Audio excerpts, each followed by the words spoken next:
As we start to show off every day, Big Sills! Where truth, justice, and the Big Sills way lives. Where you're not going to hear fanboy. Holy cow! It was a full day of fanboy in Philly. Yay! Give me my cell phone. Howie, thank you. Even though your defense still is horseshit. Thank you, Howie. Hey, by the way, I didn't know running back in 23 was a problem for your team.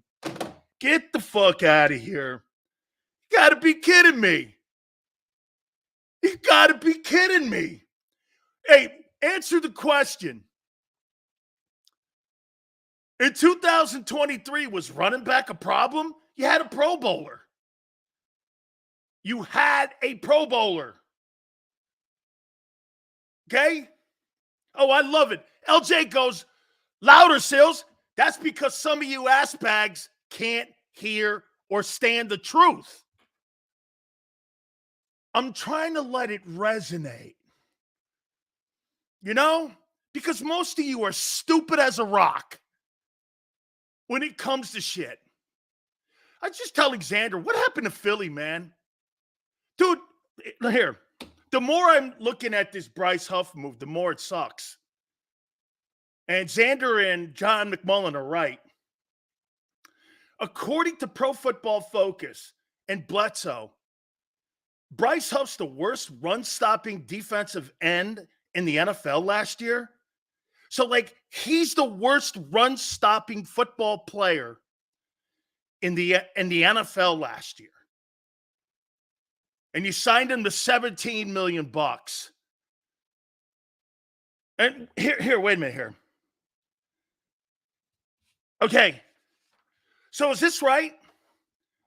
You're going to take a $17 million football player off the field every 2 plays? Is that right? So first and second down, he's off the field? And you're paying $17 million for that? Is he a backup? Did the Eagles pay $17 million for a backup? Let me ask you this. Hey, it's not just everyone knows this. He's the worst run-stopping edge rusher. So, I'll ask you one more time. Oh, by the way, you're welcome. And of course, some of the people get half the story right. I heard Xander's boy Bill say that Sill said that Derrick Henry was going to the Cowboys. Not true. I said that the Cowboys and the Ravens were making a push to sign Derrick Henry. And the Ravens signed him. Boom! How you doing? By the way, who's your money on when it comes to the top rusher between Barkley and Henry? My money's on Derrick Henry. The Ravens have the third best O-line in pro football. You just lost Jason Kelce. Ooh, yeah! And you got him cheaper. And you're playing with the MVP. How you doing? How you doing? Derrick Henry's going to be more productive, as he always is. And he was on a shitty team last year, too. And still had 1,200 yards. How you doing? Woo! Derrick Henry to the Baltimore Ravens. Steelers signed Patrick Queen. 3 years, $41 million. Over. Hey, you guys are up Schitt's Creek. Who are you signing now on defense? You have not made your team better. You made your offense better. We're going to talk more about this. Oh, my God. This gets better and better. Patrick Queen is now officially on the Pittsburgh Steelers. Holy shit. So this, am I right when I say this? Hold on here, Xander. So the Steelers, they signed Patrick Queen and they signed Russell Wilson? Okay. Can you say AFC title game? Wow. Mike Tomlin. There you go, baby. Mike Tomlin, good for him. I love that guy. There's a coach in the NFL. By the way, Tennessee sucked so bad last year. Mike Vrabel got fired. And the year before, he was the NFL Coach of the Year. Woo! The Steelers were in the playoffs with a dude named Mason Rudolph. And one of the best defenses. So now you got Patrick Queen, Hayward, and you have TJ Watt. Okay. How you doing? Hey, get this. The Eagles have none of those players on that side of the ball. None. Zero. Hey, congratulations to the New York Giants. They now have the best pass rushing threesome in the NFC East, and Kayvon Thibodeau, Lawrence, and now Brian Burns. At least they're getting their defense better. Their offense may blow out loud, but at least they got their defense better. And they gave him the biggest deal in the history of the National Football League when it came to edge rushers. Woo! Look at that. Look at look at the Steelers doing something out of the box, something that they don't do. They don't believe in free agency. They believe in player development. But what they don't want to do, they got these players for Mike Tomlin. They don't want Mike to go away, man. So they're tooling the team up for him again. Absolutely. And the Eagles signed DeMarco Barkley. Holy cow. By the way, I heard people, and I heard Bill, what's his name? Colangelo earlier today talking about the money. Well, once again, there's people that don't understand. The resources of the money could have been put on the other side of the ball. It's not that Barkley cost you an arm and a leg. It's that that's not where the money needed to go. The money needed to go on the defensive side of the ball. It's not that Barkley was, again, overpaid or underpaid. I don't give a shit about that. I care that you signed another, what was that thing today? A C? Who was the linebacker from the Saints? A complete nobody. You signed a nobody and a guy you're going to take off the field every 2 plays because he can't play the run and he's atrocious playing the run. Here.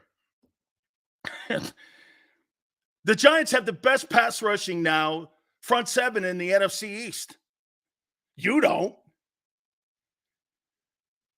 Your defense was destroyed at the end of the year, and you haven't addressed it. You addressed it with a dude who's a backup. You addressed it with a backup. Hang on. Is he going to start? Every time I see Bryce Huff starting, I'm going to run the ball at him. Free agency just started. Okay? Well, who have you addressed on your defense? Are you making a trade for Patrick Surtain? Okay. That's the only thing you could do now because all the marquee players are gone.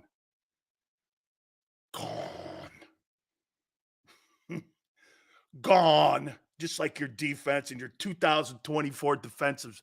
That team ain't finishing in the top 15. They're going to try to address it cheaply once again in bullshit moves and in the draft. Congratulations to you. You've done nothing. And you're shopping 2 of your better players, and you kept an old guy. And you have no depth. Woo, doggy. How you doing? Here, let's get into it. Let me ask you this. All you DeMarco Barkley lovers. The Eagles, have they improved their football team? No, hey, you know what? I did. But when you look at it, I started thinking you're taking the guy off the field every 2 plays. Is that worth $17 million? Have you improved your football team? I'm asking, hey, Joe, have you improved your football team? Have you improved your football team? Yes or no? Steve says yes. How did you improve your football team? You mean you improved your offense, right? Right, Steve? You haven't improved your defense. You improved your offense, right?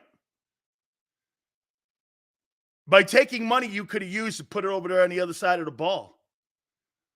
Why didn't you take that $17 million and give it to Patrick Queen?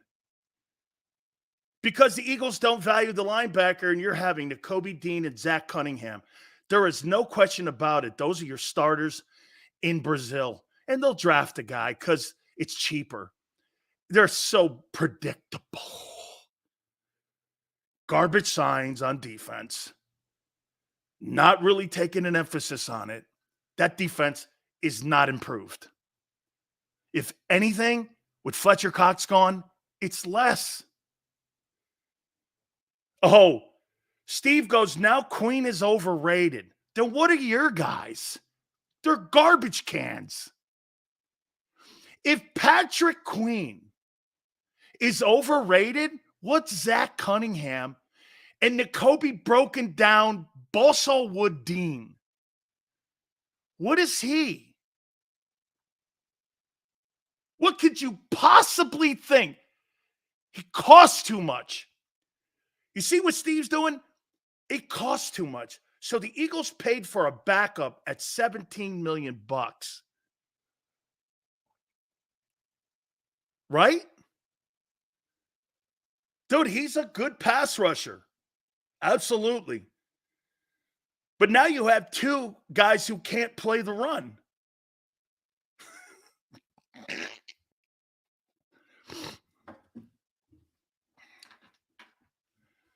Trash can linebackers for the 100th year in a row. Nah, I wouldn't say that. But Nick, sound like Big Sills. Okay? He's a good player, but not elite. You don't have a good player. Steve, you don't have a good player on linebacker now. You don't have a good linebacker. I'll say this about Huff. He's a really good pass rusher. And you get taken by those numbers, but when you start really looking at it, they're going to have to take him off the field like the Jets did. 2 of the 3 downs. Is that worth 7? Hey, would I like to have Bryce Huff in my nickel in my pass rushing defensive front? Yes.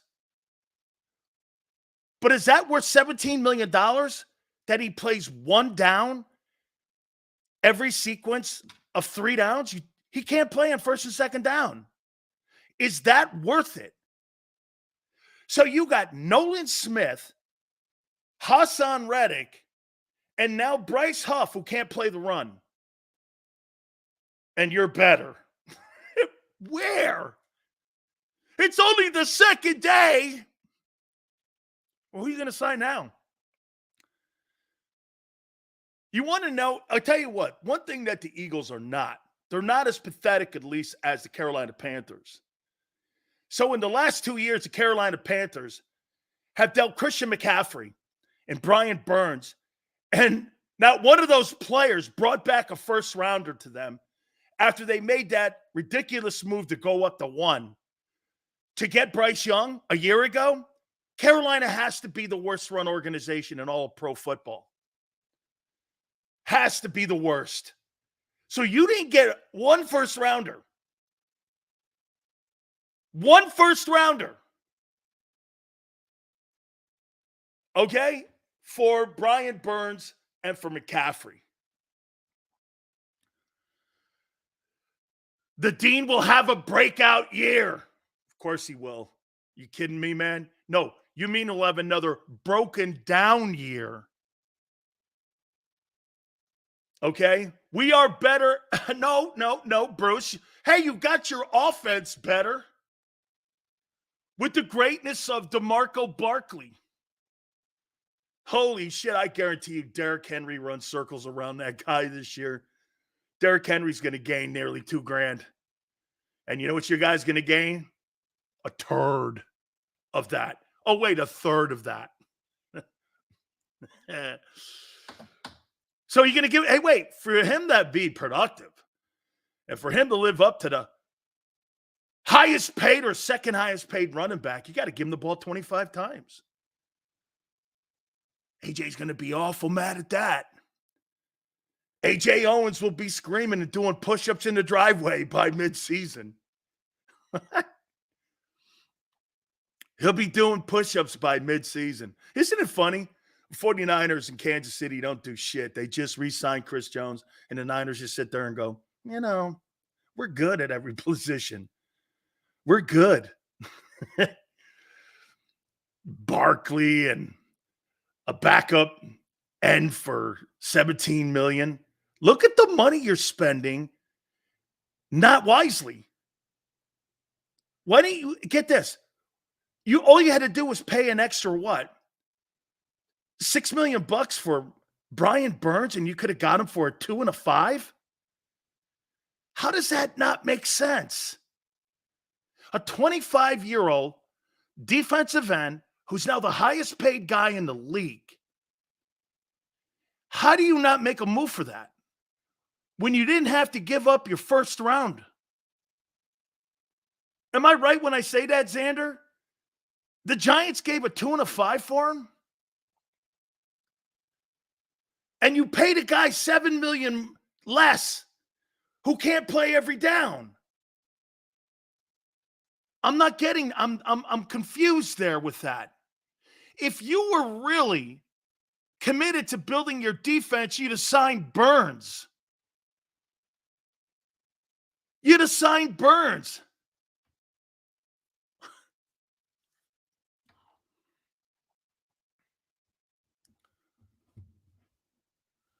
Whoa! Got that offense cooking. You better beat teams 50-0 or 50-49 because that defense is still a sieve. You didn't get your football team better. You got your offense better at the expense again of the defense. And you signed a backup player. Again, he is a good pass rusher, one of the better ones. But when you really dissect it, he really is ranked the worst edge rushing, run stopping defensive end in pro football. Is that here? It's not that he's not a good player. Is that worth $17 million, knowing full well of the 3 downs, 2 of them he's not on the field?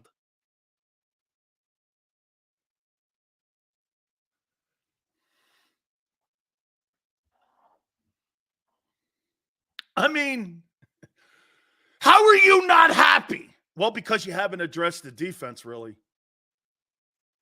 You haven't. You have not. You signed a guy who's a backup to big money, and you signed, I don't know, a dude from New Orleans. Don't tell me his name. I don't care. I don't care. It's a C- sign, that linebacker. It's a body sign. Okay. Hey, wait a minute. See what Rose says? Dude, I've been a Sileo fan, but the switch on Huff overnight shows you nothing but a shot. That's not Roast. I went back and I did more research on him. I just told you that. You want me to stick there and tell you he's a complete player? He's not. And you paid $17 million. I mean, that's called going back and doing your look at him and your work on him. What's wrong with that? Haven't you ever gone back and looked at something a second time and went, I don't know, man. He can't play the run. Oh, wait. Everyone loves the sign now.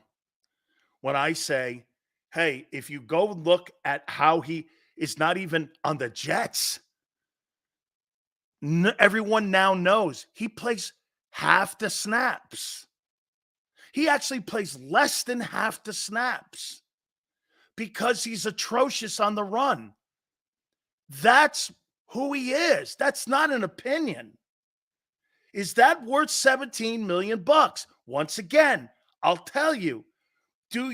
Hey, would you like to have him on your team? Yeah. At 17 per, he's not a starter. Bryce Huff's not a starter. Every time that guy steps on the field, if I'm an offensive coordinator, I'm going to run the ball at him. He's a liability. They need depth at 17 million. You signed a backup for 17 million bucks. That's my point. Whoa. Now let me get over to the DeMarco Barkley thing. Once again, Barkley makes your offense better. Sure, but I didn't know the running back position was a problem in Philly. You had a Pro Bowl last year. You had a Pro Bowler. That was a problem? Has the running back position the last 2 years in Philly been a problem? The year before that, Miles Sanders had almost 1,300 yards rushing and 13 touchdowns. This last year, you had another guy with 1,000 yards and about 8 touchdowns. The running back has been a problem in Philly the last 2 years. How about your defensive linebackers and your corner play and your safety play have been a nightmare? Since when has that been a problem? And get this, Swift's not a power back. That's because you stopped running Hertz. Hertz has been your best running back the last 2 years. This last year, you stopped running him. That's why your red zone offense blew. Whoa. So you're back to running the ball. You ain't gonna have 2,000-yard receivers this year. No. That's completely out because you have to justify that money. Let me put it to you this way. If you give Saquon Barkley the ball 5 times in a game just to appease those wideouts, and he gets you 35 yards a game, and this guy has nowhere near 700 yards rushing, how do you justify $13 million? How do you justify that? You signed a decoy to $13 million? See, when you pay people, you have to play people. It's a waste of money. See, there's only one football. Who suffers? Let me ask you this. Here, you tell me. To justify the $13 million, who are you taking targets away from and reps away from? Goddard? Hey, your third wide receiver, he may have 10 catches this year.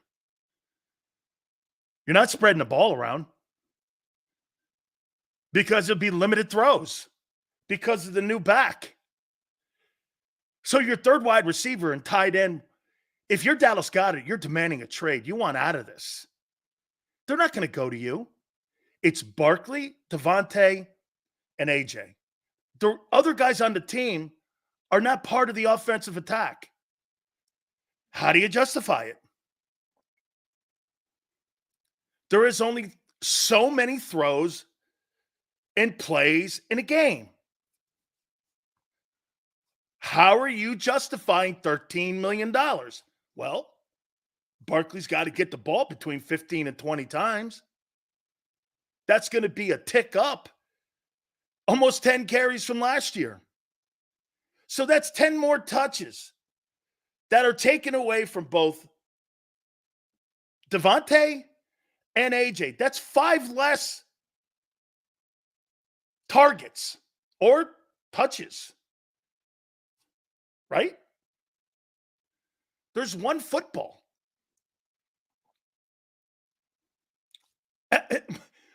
How am I making this up? Are you a running team? Or are you a passing team? How are you using Saquon Barkley? By the way, you guys think Kellen Moore is some superstar coordinator. I don't. I don't. I think he's good. I wouldn't call him one of the better play callers in the league. How many times were you guys shitting all over him when he was in Dallas? Now all of a sudden he's an Eagle. He's the greatest play caller since Andy Reid. Give me a break, man. Try to stay focused with me. Okay? All of a sudden, Moore's a great play caller. And he's been fired 2 years in a row. But he's great. Guy's been fired 2 years in a row, but hey, we got the better one. No, you wanted Kingsbury. He wanted more power, and you know it. Okay? Now, let me ask you this here. Who suffers with Barkley now being signed? Okay? Sills doesn't understand cap space era, really. Where in the world would you know anything about cap space? Do you know anything about the new collective bargaining agreement when it comes to deferring money out with guaranteed money and dead cap money? You get to renegotiate that also, dead cap money, and defer it out. So it's not quite a stranglehold like it used to be when you had people like Clay Matthews Jr. in Los Angeles with the Rams or the Todd Gurley deals. That's why there's a new CBA on the table, dickhead. Don't talk to me about it. I'm a card-carrying NFLPA guy. I know what the cap is. Okay? They pass a letter out and send us the CBA. Every year it's negotiated. It's one of the worst deals on the planet. So before you start talking like that, I was part of the CBA. Talk to me like that. What do you know? Sit around drinking out of your sippy cup and eating your Happy Meal. Relax, guy. Relax, kid. I never said I was an expert at it. But unlike many of you who don't know how to read, I do. Clay Matthews, Barb, cost that team a lot of, hey, get this, Barb. The Todd Gurley deal, one of the reasons why there was a new collective bargaining agreement was because that Gurley deal was being paid out over like 10 years. And even when he was in Atlanta, the Rams were still paying the majority of the contract, and they couldn't get away from it, and the dead cap hit.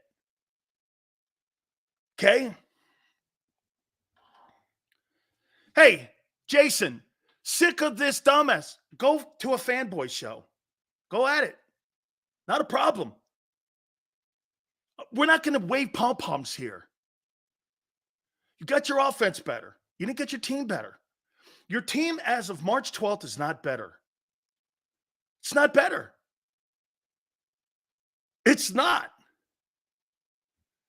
It's not better. You know why?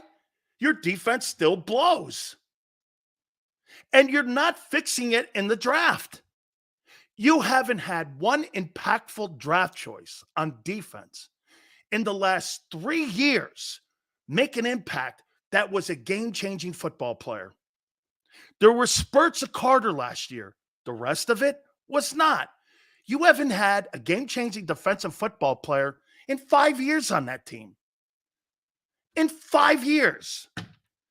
There's no game-changing corner. Shit, the closest thing you had to a game-changing player was Gardner Johnson, who led the NFL, but you didn't draft him. He was a free agent. Oh, no, it was a trade with the Saints. Oh, and Reddick. It was a trade. No, it was a free agent sign. You haven't drafted anybody.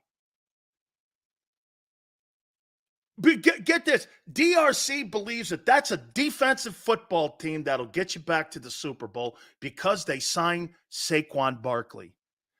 How insane is that to think that a running back who has had no impact on his team whatsoever winning games?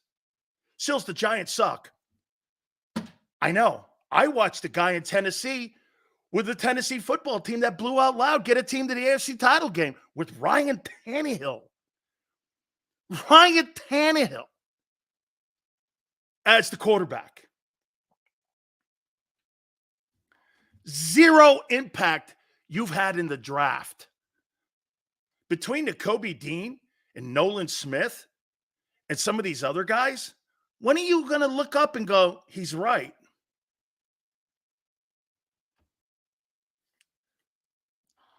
Name me one rookie you have signed in the last 3 years that has helped your football team win games. I'll wait. Especially that great 1-7 stretch. Help me out here. Yeah, DB, Carter has zero impact. He was good for a couple games. What impact did he have in that 1-7 stretch? Nothing. Zero. Everyone ran the ball on you guys like you were a turnstile at Grand Central. Everyone. Shit, the shitty Giants that you call a shitty team beat you. Think about that. You guys are saying that the Giants were shitty. They beat you with all that talent, or so-called talent, and all them Pro Bowlers. The shitty Giants beat you. And should have beat you twice. How do you justify that? How do you justify the fact that the shit Giant, Xander goes like this, Giants can't score. Giants aren't good. Don't try to justify saying that the Giants are good. They beat you. Did they not? And you were in a stretch run to try to win home field or the East. And you couldn't stop the Giants with your so-called great defense. Am I wrong? Xander's right. Sills, you're not going to sit here and tell me that the Giants are good. Or that, I know the Burnside's good and all, but that offense, they can't score 5 points. They beat you in a critical part of the season with Tommy DeVito and Tyrod Taylor. That's how bad your defense is. Tommy DeVito and Tyrod Taylor had their way with you. Did you get better? You signed a $17 million guy as a backup. And you signed a running back, which was like the fourth need. I'm not saying it shouldn't have been addressed because you need to replace Swift. But at $13 million? When the last 2 years you've had a 1,000-yard back. And get this, I don't know, do you think this is maybe one of the few times only in the history of football that you've had two backs in a row that were Pro Bowlers, that were two different guys running behind your O-line? You think that's a testament to the players, or do you think that's a testament to the O-line? But now we got one. Yeah, because why? He played on a bad Giants team. Hey, as far as I'm concerned, I question whether or not he really played hard last year for the Giants. I mean, I question that. Why would he play hard for him? They didn't want him. They didn't even make him an offer. They were saving their money for Burns. The Giants didn't make him an offer. Isn't that crazy? The New York Giants did not make him an offer. Hey, was Barkley a factor in that last Giant win over you guys? Was Barkley, was he a factor in that game? As I don't remember. Did Barkley play? I mean, he may have. I don't remember. Did he?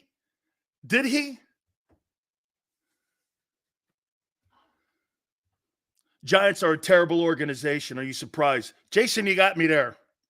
No. No, I'm not surprised. How many rushing yards? Did he? Okay. I mean, I forget what he had. He had 2 TDs in that game. Okay.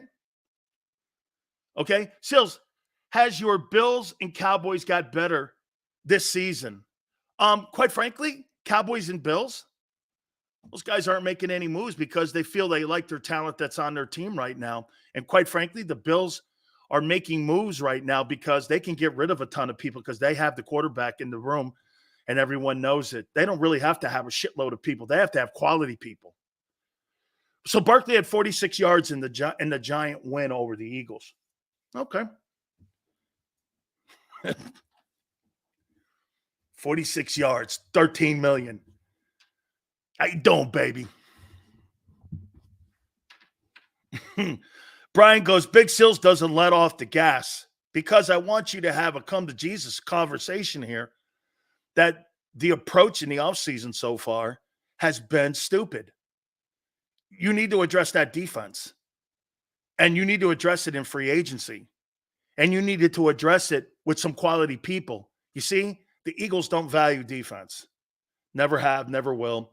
They'd rather put Band-Aids out there. And that's what they're going to do. You're not signing anybody of significance on defense. Nobody. You know it and I know it. And you're going to go into your camp. You're going to go into your draft. Everyone's going to make some sort of proclamation that Howie had a grand slam draft when you don't even know what these guys do. And he hasn't had a grand slam draft, really. Landon Dickerson draft was pretty damn good because Devontae, I believe, if I'm not mistaken, was in that draft. That's a pretty good draft. Am I right when I say that, Xander? That Landon and Devontae were in that 21 draft. Is that right? Were they in that draft? Okay. Shit. That's a great draft. That's a great draft. Landon Dickerson and Devontae Smith. Offense. But hey, do Eagle fans not understand that it doesn't matter how well you run if you're getting lit up by 40? They don't understand that, my friend. They don't understand that. They think because they signed a quality football player in Barkley, their team is better. No, your offense is better. Okay? And see this guy D down here? He thinks you have a quality defense and that they're better because they signed a $17 million backup and nothing else. And the quality guys are gone. Now you're going to be signing B students. Okay? That's their MO. B and C students. Who's out there that's going to be a quality player for them to sign at the linebacker and safety position? The top flight guys are gone. So you're going to get a B or C at around $7 million. Not even. $6 million. Shit, you could have had the kid from Baltimore for 7. That was too high for him. I mean, the rest of these moves that they'll make in free agency and sitting here crowing about it because you signed Barkley and a backup is crazy. Gardner Johnson would be a good sign. I'd be in favor of that. Hey, Gay Jr., why would Gay Jr. go out there and sign with the Eagles when the Eagles will not offer $7 million for a linebacker? They're not going to do it. They're not going to. Didn't you hear the press conference? We really like Zach Cunningham. He had a great year. We believe in the Kobe, even though he's done dick here.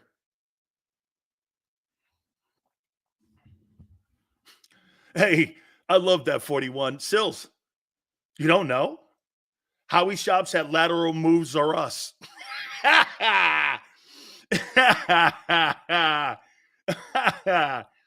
Oh, hey, Jordan Hicks, $4 million would have been better than BJ. That, Brian, now you're thinking, Brian.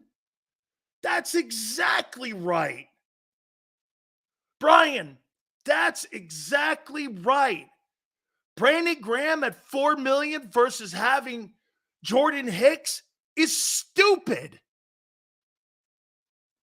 Absolutely correct. That's thinking. It's no indictment on Brandon Graham.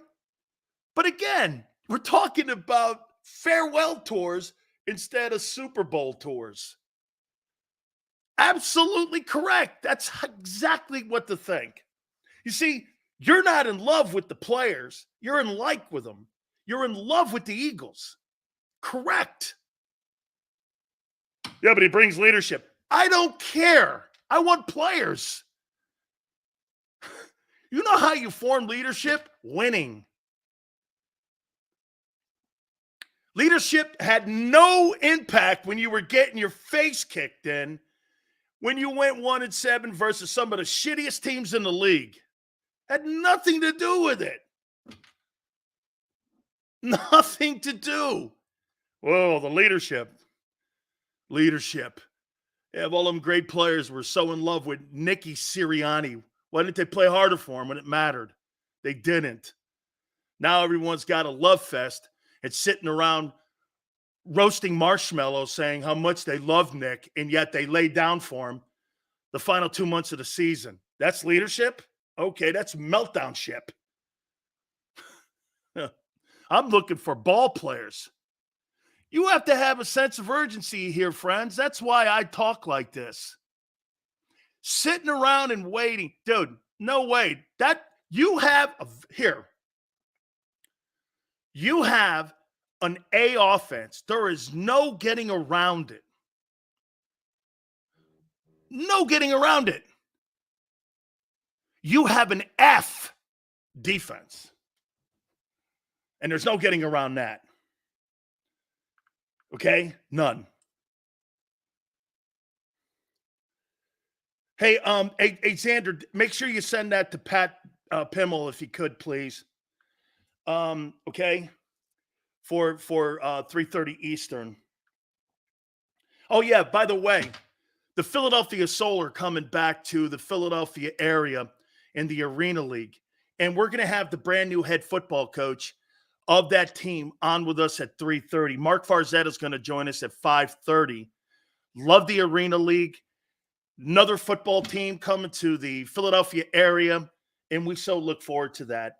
Talking to Pat, we look forward to seeing what the new Arena League is going to look like. So we're going to talk to Pat and get his thoughts on what the new Philadelphia Soul are going to look like. I'm going to say this, it's incoming. And we'll do that here for him. Thank you very much, Pat. And we'll move on here in a second here. Thanks, guys, for your patience. All right. So you got a new football team, and it's called the Philadelphia Soul. Hey, the Soul will win a title before the Eagles will after this recent run here. I don't know, man. That's not cool. I mean, the Eagles have a championship. They have 3, by the way. The only dynasty in Philly history, the Soul. Now, I think the Flyers, but they have 3 titles. Sills, we're not done on defensive side. Well, Steve, who's out there that you think fits the team besides Gardner Johnson? Who fits the team in your opinion? Okay. Who fit the Philadelphia Stars?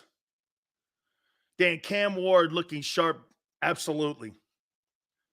Yeah, I'm a fan, but let's see what happens in September. Dan, there's a bunch of decent safety options still available. Like who? Jim, tell me who, and I'll agree or disagree.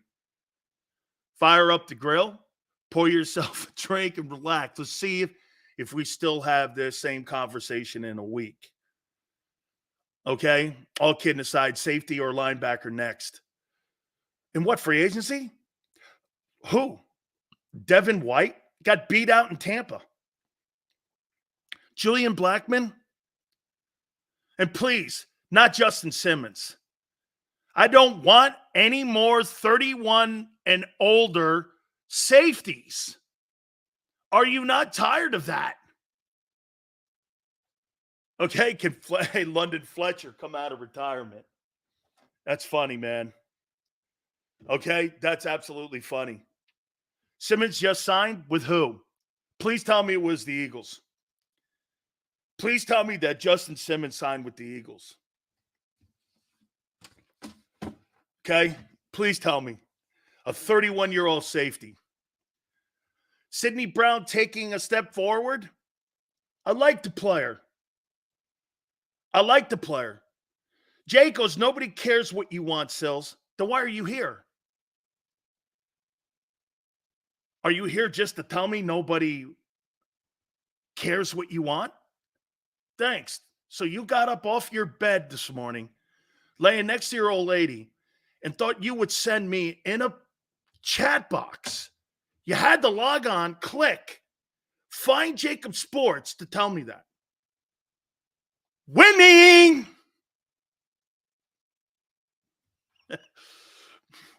Winning! Please tell me that. Hey, look, I like the kid, Sidney Brown. Keely Ringo, everyone's all over him. We'll see. I mean, I don't know. These Georgia guys haven't done shit except Carter. The rest of them have been okay to bad. Okay? Right? I like Sidney Brown too, but who would he learn from with a bunch of young players? Need a vet back there. Okay? Simmons is too old. If they really signed him, I give up. Hey, Crowley, if they signed Simmons and they signed him, oh my God, garbage can signs again. Oh my God. I pray Justin Simmons is signed with the Eagles. Justin Simmons, Reed Blankenship.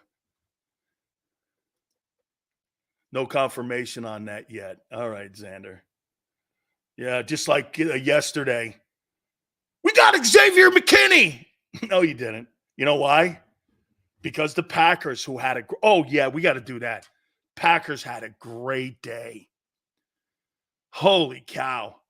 They improved their running game and they improved their defense with young quality guys and they spent money.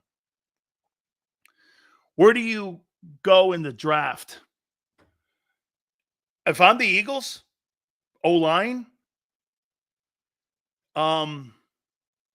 stick to what you do best, Furman. They're not good at drafting linebackers or corners or safeties. O-line, I'd stay there, especially with the first pick, or I trade out and trade into the second round. I'm afraid that they draft anybody like a linebacker or a corner. They blow at it. Get this. The Eagles get mad at me because I say Howie Roseman can't draft corners. Who's he drafted? Who has he drafted in the last 10 years that's a great corner? Who has he drafted in the last 10 years that's a great linebacker? Who has he drafted as a true, really great edge rusher in the last 10 years? No one. Why would you want him to pick again? Okay? I mean, Sills, man, come to Philly so I can grab a quick Polaroid. That's nice of you, brother. With you just so I can freaking frame it. That's really kind of you, 41. We'll make something happen, dude. Don't worry, man. Krauses love big Sills. Well, on March 12th. Hey, on March 12th. Okay? So you got to remember, I'm a taste of the day, if you get what I'm saying. Right, Xander? It just depends on what the taste of the day is. Still speaks the truth. You green Google mofos need to wake up and get your head out of the clouds. Philly boy, listen. My problem with the whole direction the first 2 days has been, why are you on your offensive side of the ball spending money on a position that's the least important position because you're not trying to run the ball anymore? Now you have to change your entire offense back around again to validate $13 million. Why in the world are you paying 20? So who's the priority now? Barkley or A.J. Brown?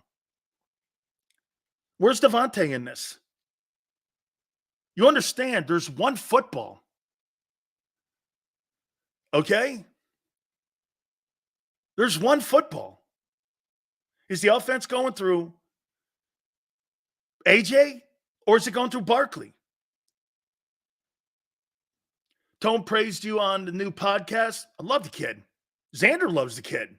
Everyone does. Nobody that I know of doesn't like Tone. We all do. Guys, relax. Why don't you go over there and talk to the company, WIP, who just filed for bankruptcy? And then come over here when there's a decision made that is above my pay grade that I have nothing to do with. Why don't you go over there and dog them out about being in bankruptcy? I don't know what you want me to say. Okay? What happened to this guy? What happened to that guy? What happened to your company? What happened to your company? Okay?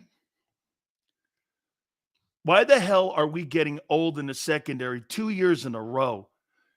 Well, they haven't signed Justin Simmons just yet. Okay? Xander's waiting for the confirmation. Okay? So that's not okay. That's not confirmed yet. All right. I've got my top 10 NFC teams now. By the way, Pat Pimmel will be with us at 3:30. Brand new head football coach of the Philadelphia Soul of the brand new Arena Football League.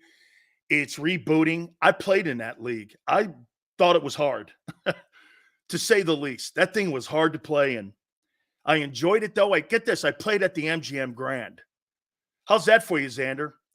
My wife and I, we lived in Vegas, and we played at the MGM Grand Ballroom, like the arena where you see all the fights. That's where we played. You would see an Oscar De La Hoya fight the next day. We would play the night before. Like we would play, I don't know, Massachusetts Marauders or somebody like that, or a Fort Worth team on a Friday night. On a Saturday, Mike Tyson would fight. And we got free tickets to go to all these things. It was really awesome, man. It was a great time. I got no room for pom-pom. Hey, holy cow, man. Bill was cheering it up today, wasn't he? Man, I was ready to run around the room and buy me a Jalen Hurts jersey. Wow, I couldn't believe all the pom-poms, man. What a great day. What a great day to be. How could you hate the move? It's not to hate the move. It's not a priority. You could have addressed that in the draft. Last 2 years, honestly, let's do this. Was running back a problem the last 2 years in the Eagle offense? You had 2 Pro Bowlers. You've had 2 Pro Bowlers. 2 guys that were named to the Pro Bowl. I didn't know running back was a problem. I didn't say it wasn't needed to be addressed. You spent the second most money in the league on his base salary for a guy who has been somewhat productive. Dude, his first year, he was great. And everyone goes back 5 years ago. You think he's better today after his knee injury? Why don't you give me those numbers post-knee? Great year 2 years ago. Gee, man, it's like talking about Jalen Hurts. That guy was great back in the day. Okay? He was great back in the day. You remember about 10 years ago? Yeah, like we were talking about Kevin Byard like that. Okay? Barkley's gonna tote that rock. Okay? 11. At whose expense? So let me get this right. 11's saying that $13 million, and he's going to be comfortable with 5 carries at 36 yards. And that justifies the money you paid him because he can block and he gets the ball 5 times a game and he catches it another 7 for another 25. So 61 yards in total offense a game justifies $13 million. Because if it gets any higher than that, Why are you extending Devontae Smith? Yeah, by the way, you might as well just put another tight end out there on the field. Dallas Goedert's a non-factor now with Barkley there. He's a non-factor. He's the blocking guy. You might as well have that guy Jack Stoll play. Okay, well, wait a minute, 11. 5 carries? How many carries are you going to give him? So are you going back to being a running team? So let me get this right. You see, me too, I'm laughing. What are you doing? So 20 carries, right? So you want Barkley to carry the ball more times than he's ever carried it in his career, 360 times. He's never carried it more than 295.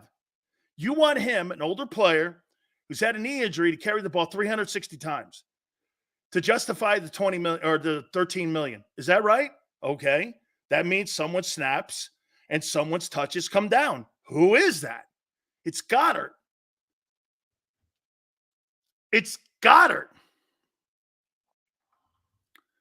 Sills, the day you stop covering my football team will be a sad one. Your honest and football intelligence is a breath of fresh air. Thanks in advance for all you do. Thank you, brother. I really appreciate that, man. And by the way, awesome for you to be here. You have so many other options, and I so appreciate that, okay?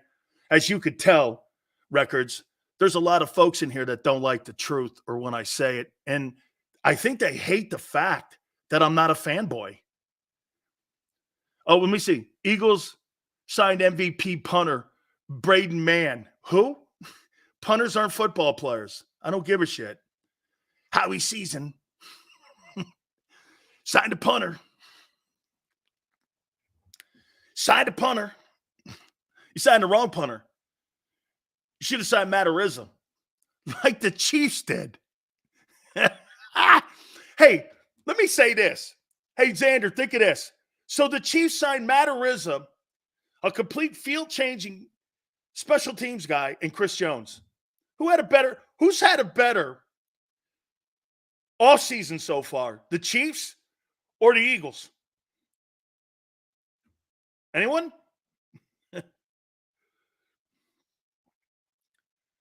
Who's had a better offseason so far? The Chiefs or the Eagles? The Chiefs. The Chiefs, the world champions. They tagged their guy, Snead. They give Chris Jones that money, and they sign Matt Araiza. And you sign a mailman that's a linebacker from New Orleans, a backup $17 million edge rusher, and a running back. Hey, that defense is being addressed. This thing's looking better and better, baby. Kansas City. Holy cow. Look at what they did, man. Just making subtle moves and big money moves. Sign Chris Jones, tag Snead, and sign Matt Araiza to improve their special teams. That's all. And they're still like $27 million under the salary cap. Holy cow, Brett Veach is kicking ass once again. And they're the last team to pick in the draft. And they're going to get that speed merchant from Texas. And they're going to call him Tyreek Hill II. Hey. Woo! Howie Vision. Is Sills hating today? Hating. I'm hating the fact that you haven't addressed your defense. Yeah. Keep getting that. Keep spending the money on the wrong side of the ball. I'll tell you what I do like. I like that Cleveland Brown offense. Holy cow. How about that offense? Deshaun Watson at quarterback, Chubb at running back, Amari Cooper at receiver, Jerry Jeudy at receiver, Njoku at tight end. Patrick Queen now to the Steelers. I'll tell you what, man. That AFC North, whoo, dog. Steelers and Ravens. Good grief. Browns, that's going to be a dog. Hey, who wins that division? Who wins the North? Good night. They get Derrick Henry? He's going to be our McCaffrey. Dude, are you crazy? You think Christian McCaffrey is comparable to Saquon Barkley? Get the... Hey, Furman, one thing you have to realize, Christian McCaffrey didn't sign that contract in San Francisco. He signed it in Carolina with all those shitty players there. Okay? And once again, I'll say David Tepper's the worst owner in the league. You couldn't get a first-round pick for either Brian Burns or McCaffrey. Shows you how incompetent you are. I mean, shit, the Eagles got a first-round pick for Wentz. Saquon's got a ball. Yeah, right there with Rashad Penny. Isn't that right, Arthur? Be right there in the stable with Rashad. Arthur was a big fan, and so was all the rest of you guys. Of Rashad Penny. I told you couldn't block, can't stay healthy, and no one thinks he's good. But only you did. This is March 12th. Just can't stand to see the Eagle fans flying high. What's there to fly high about? You haven't addressed anything on defense that let you down at the end of the year. Why are you flying high? Because you addressed the position of non-need? I'm not getting it. You're missing my point. The reason I'm goofing on you is because why in the world and what in the world made you think Saquon Barkley was a number one priority? John McMullen said it, and he's right. Do you understand that, quite frankly, the Saquon Barkley was the number one priority on the first day of free agency for the Eagles? And some would go, well, wait, they gave Huff more. No. You paid a running back, something you've never done, something that your organization doesn't do, and you had a course change, and you quadrupled the amount of money that you've ever spent at that position to prioritize it. You prioritized that position. I think that's actually an indictment on Jalen Hurts. You felt that you had to spend $13 million on a position of not need? Because why? Once again, it's not that you didn't need to address the position at that price. And yet you failed to address the safety position or linebacker position. And when you do, you sign some nobody from New Orleans. Shows it's just depth. Depth? For who? Zach Cunningham? Get this. You know what people are saying on my Twitter page? Go to it. At Dan Sileo Show. You know what they're saying? Hey, moron, this was a depth sign. For who? Zach Cunningham and Nakobe Dean? Those are your starters? You signed that guy for depth behind those guys?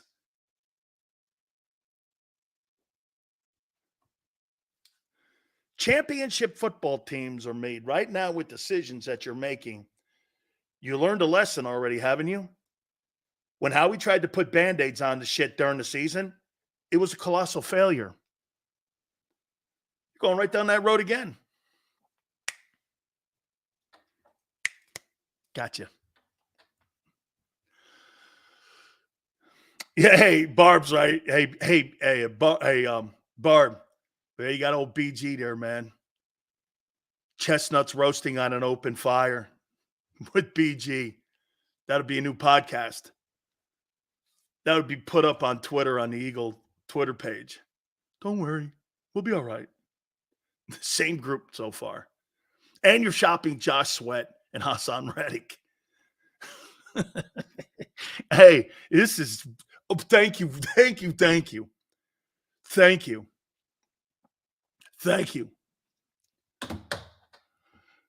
Sills is emotional. Hey, congratulations, Ty. Tell me something I don't know. Tell me something I don't know. I'm emotional about things, and I'm passionate about things I like. and I'm passionate about things that I know because I've been around a little bit, and I've been around some of the greatest winners of all time. That's not winning football so far. Keep Reddick, trade Sweat. Sweat's your best down lineman. Why would you trade your best down lineman? He's your best player. In your front four, he's your best complete player. He's a 3-down guy. And you're going to trade Reddick. Okay? You want to keep Reddick. Reddick and the other guy can't play to run. So you're going to have two dudes that can't play to run. It's day 2, and the Eagles already have one free agency, according to Philly media, Bill. Big Bill! You got to love that guy, man. I'll tell you what, I get fired up when I hear him. I want to go out and buy myself an Eagle hat when I hear that, man. I do, man. Shit, I want to go to Wawa and get me an Eagle hat. Makes me feel great, man. I was like, hey, man, that's happy shit there. It's all good. All right. Pat Pimmel, the brand new head football coach of the Philadelphia Soul, is going to join us at the bottom of the hour. Farzi's going to join us. Mark Farzetta at 5:30 Eastern. I'm going to give you my top 10 NFC teams as of March 12th. Where do the Eagles fly? We'll do that next. Keep it here, National Football Show.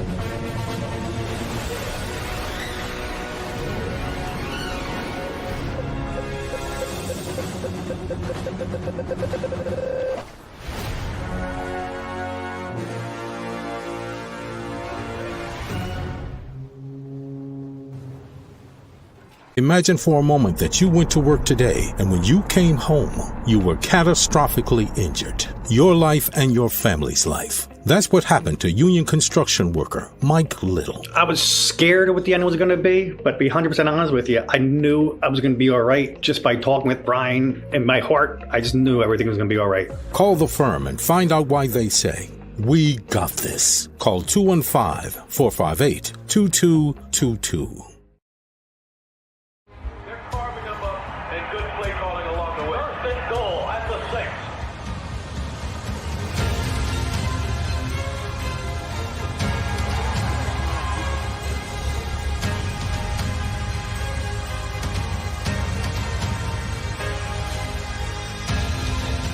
Field of life, First Trust Bank is there for you. Champions on 3. 1, 2, 3. Because Philadelphia dreams deserve a Philadelphia bank. Underdog Fantasy is the easiest place to play fantasy sports, and certainly the easiest when you're watching the NBA. And the NBA playoffs are almost here, and you can win money making picks. What are you waiting for? Sign up on UnderdogFantasy.com and use the promo code WIN. An Underdog will double your first deposit up to $100. That's UnderdogFantasy.com. Use the promo code WIN. Get ready for the NBA and get ready for the NBA playoffs. Go to UnderdogFantasy.com. Use the promo code WIN.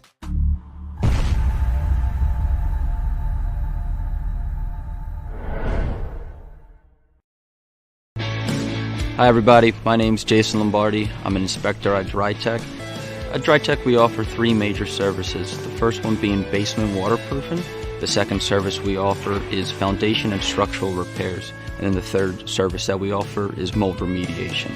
If you feel you are having a waterproofing issue, give DryTech a call or check us out online.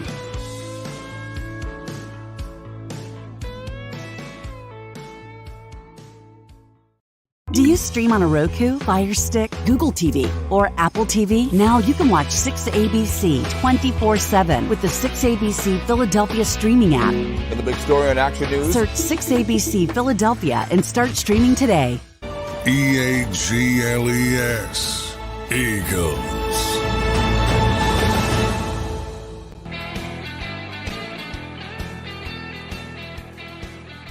Kirk Cousins has made $412 million. He's made more money than Tom Brady over his career. Oh, man, Kirk Cousins has made $412 million. And you want to hear something crazy? He's a really good quarterback. Hey, let's do this. Have the Bears ever had a quarterback better than Kirk Cousins? Have they ever had a quarterback better than him? Pat Pimmel, the head football coach of the brand new Philadelphia Soul of the Arena League, will be with us at 3:30 Eastern. We will also talk with Mark Farzetta at 5:30. So we appreciate you being here. Have the Bears ever had a better quarterback than Kirk Cousins? I love it how people go, Cousins is not good. Well, the Bears never had anybody better. This guy's made $412 million. More than Tom Brady. It's absolutely insane. He's got one playoff win, I think. I forget who he beat. I forget who he beat. Was it the Packers that he beat? I forget who he beat in the playoffs. Jay Cutler is not better than Kirk Cousins. Hey, dude, A-Track, I'm with you, man. Between him and Sam Bradford, those guys, when they walked into a general manager's office, these guys had a ski mask and they robbed people without a gun. Holy cow, man. They just walked in there, put their hand out, man, and you're talking about robbing a bank without a gun. That's what these guys did. Man, huge contracts. That $87 million contract. Hey, and by the way, let's do this. How's Washington been? Steve, help me out here. How has Washington been at the quarterback position since Cousins has left? How do you think they've been? Some of you may think they've been better. I don't know. Has the Washington Commanders replaced Kirk Cousins since he left Washington and left D.C.? It's not that easy to replace even a guy like him. Dude, wait till Minnesota. Kirk Cousins has been the best. Well, no, let's hang in there. Moon was up there. Randall was up there. Randall was good up there, actually. Culpepper was pretty decent up there. They've had some good quarterbacks up there, so I'll pump the brakes on that since Tarkington. So, Randall was great up there. And then again, so was Culpepper. Dante Culpepper was pretty good up there. That's how he got that big contract in Miami, was because of what he did up in Brock Osweiler. Very good, bro. Brock Osweiler, man, you talk about another guy who hijacked the franchise. I think it was Houston, right? Houston and Denver both, man. That guy hijacked them. Absolutely. You can criticize Howie, but be fair. Draft ain't here yet. It's still Anthony. I don't care if the draft's here or in April. He sucks at it. And I'll take that back. Anthony, he sucks at it on defense. So that we can, be more exact and to the point. Got a question to you before I give you my top 10 NFC teams as of March 12th. Way too early, I know. Would the Eagles be open to trading for Justin Fields to be Jalen Hurts' backup?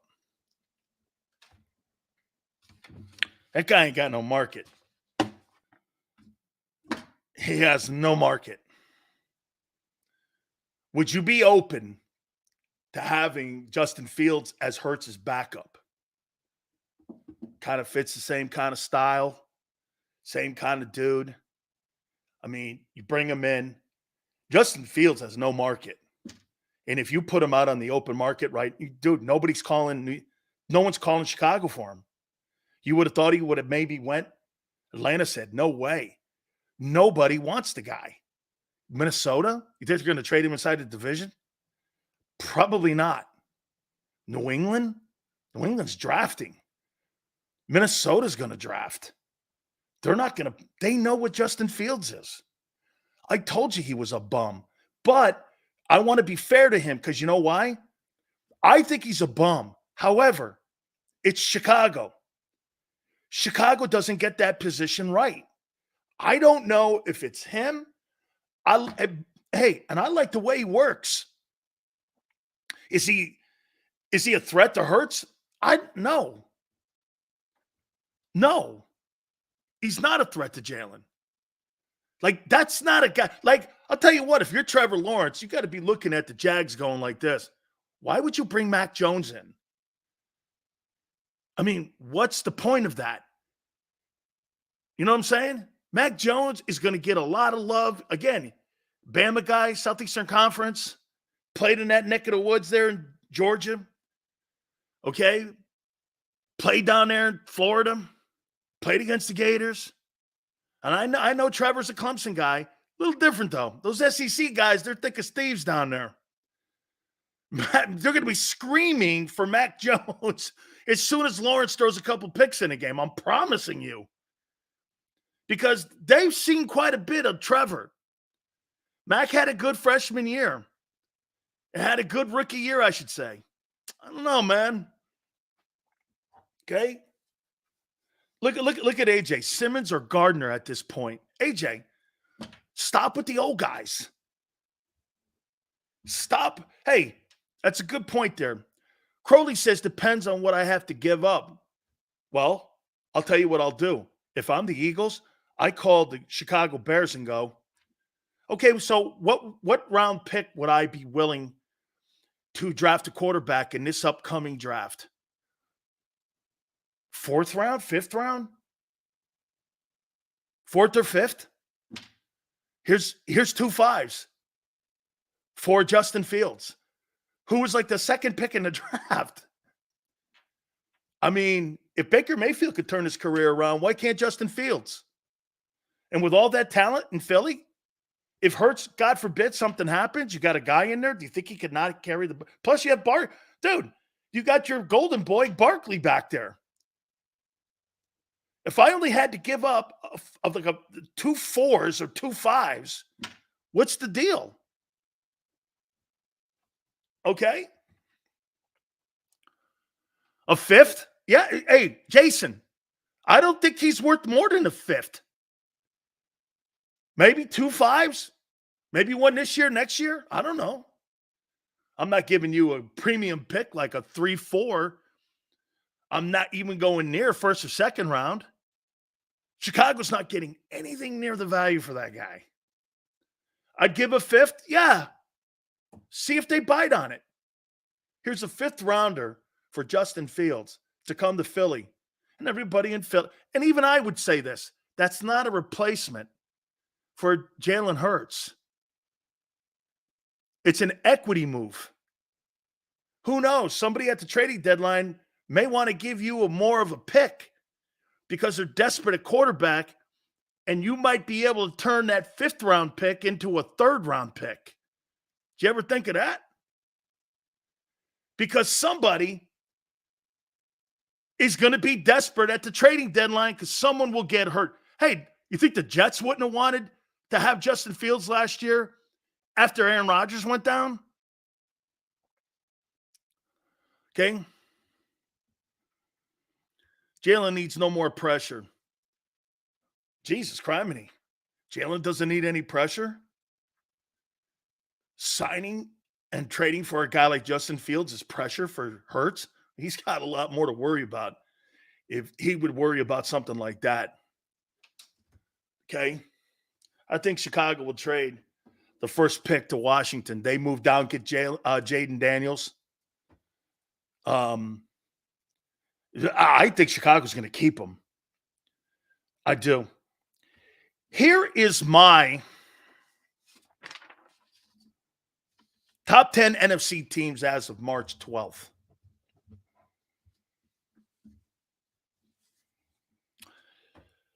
At number 10, I got a question mark. I couldn't figure 10 teams in the NFC that are worth a shit. I couldn't put a 10th team down there. I mean, I couldn't put a 10th team. Cardinals? The Commanders? I mean, right? I couldn't put a team there at 9. I got the Seahawks. Great organization. John Schneider does a nice job. Brand new turnover now in coach. Almost made the playoffs a year ago. NFC's not a super strong conference. Number 8, Kirk Cousins. Kyle Pitts. They got some nice pieces down there. Bates on defense. They got to continue to improve. I'll get the Falcons at 8. At 7, Mike Evans is back. Baker Mayfield gets a $100 million 3-year contract. Bucks are not horrible. They kind of stabilized. Todd Bowles did a nice job there, and so did Todd Light, the general manager. I got the Bucks at 7. Don't forget, Pat Pimmel, the brand new head football coach of the Philadelphia Soul of the New Arena League, will be with us in a couple minutes at the bottom of the hour here, 3:30 Eastern time. I got the Eagles 6th. Hell of an offense.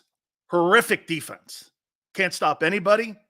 And your last 7 games were atrocious. Actually, 8 games were atrocious. I got the Cowboys at 5. I've got the Rams at 4. A lot of money. A great coach. 11 draft picks. They improved everywhere. Look at the guys that they drafted in last year's draft. All of them made the all-rookie team. Some of them even made a Pro Bowl. And they weren't drafted in the first 3 rounds. Really a great job. I got the Packers at 3. Packers are ascending. And here's the one thing, though. Jordan, let me see it again. I think, because I give Hertz a lot of shit about that. 1 year wonder. Well, let's go here. Let's go. There's a lot of talent on that team now, especially on the defensive side of the football. I got the Lions too. Notice the teams that aren't doing a lot of work in free agency. Those are the good ones because they got their guys. Now it's about the draft. See, when you're good, you don't have to spend $13 million on a back. You draft them in the draft like the Lions did, and you move off of Swift. Look at what the Lions did. Think about what they did. They moved off of Swift. They signed a free agent a year ago, not a big money one, and they draft a guy on a rookie deal, and they improved their run game. And the Eagles spent $13 million, and the Bears 10. That's how you fuck up your backfield. Right there. You spent $13 million. And the Bears spend 10. And the Lions have a free agent and have a rookie that improved their run game. That's what you call great drafting. And the 49ers, number 1. I get this. 49ers have no cap money. Well, that's what happens when you're good. When you have a ton of cap money, that means you're unbalanced somewhere, like the Eagles are. They spend no money on defense, and they spend all their money on offense. Look at their behavior. Nothing has changed. Nothing has changed. Yes, Cowboys' defense is better than the Eagle defense. The Rams' defense is better than the Eagle defense. You lost to Drew Lock, Zach Wilson.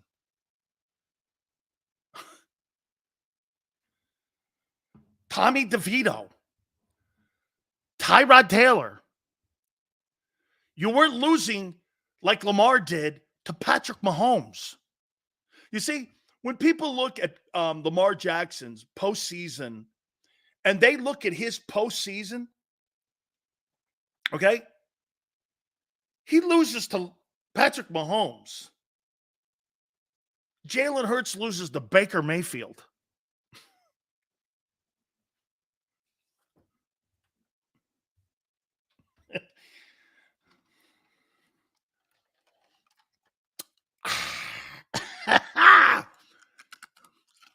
Tommy DeVito. Okay? Sills, you a fanboy. I knew it always on Kyle Shanahan's jockstrap. He sucks. He can't deliver. No, but your boy can. So you actually think that fanboy Sirianni's better than Kyle Shanahan as a coach? Of course you do. Then why did they strip that guy down like he was a car that was getting ready to go to the scrap heap? I mean, this guy's the most naked head coach in the league today. He's got no autonomy on anything. I'm not really sure what he does. Somebody help me out. But he's better than Kyle Shanahan. Yeah, okay. Well, because he's been to 3 playoffs and he's got a 700 win percentage. Okay. Yeah, he looked like he had his handle on everything going on at the end of the day. Absolutely. All right. You know, I got to tell you guys, man, make no mistake about it. I'm a big fan of spring football. I played in the World League for the Orlando Thunder, and I played in the Arena League, as many of you know. I played in Canada, played in the NFL, drafted in the 3rd round, 56th player taken. And I've been all around, and I got to tell you, when I played in the Arena League, we were going to all kinds of places. And back then, I think we may have bankrupted the AFL because of the teams that we had, like the Massachusetts Marauders. But Philadelphia is getting back to soul. And they're getting back a football team that's won 3 championships. And I got to tell you, Pat Pimmel, the head football coach, I think he may have bumped into maybe a friend of mine in Orlando and Perry Moss. Let's see if that's true. Let's bring him in here. He now joins us here. And Pat, I appreciate you doing this. Thank you, my friend. Hey, no problem, Dan. How are you? Did you ever get a chance to run into, maybe you ran into his kid? Perry Moss? Perry Moss. Yeah, he was the former head coach of the Orlando Predators. I was down there with Doug Plank. So I think that's right. Okay. I was down there the year before Doug Plank came to Philly. He was in Orlando, and I was in Orlando with him. Fantastic. I mean, so April 27th, am I right?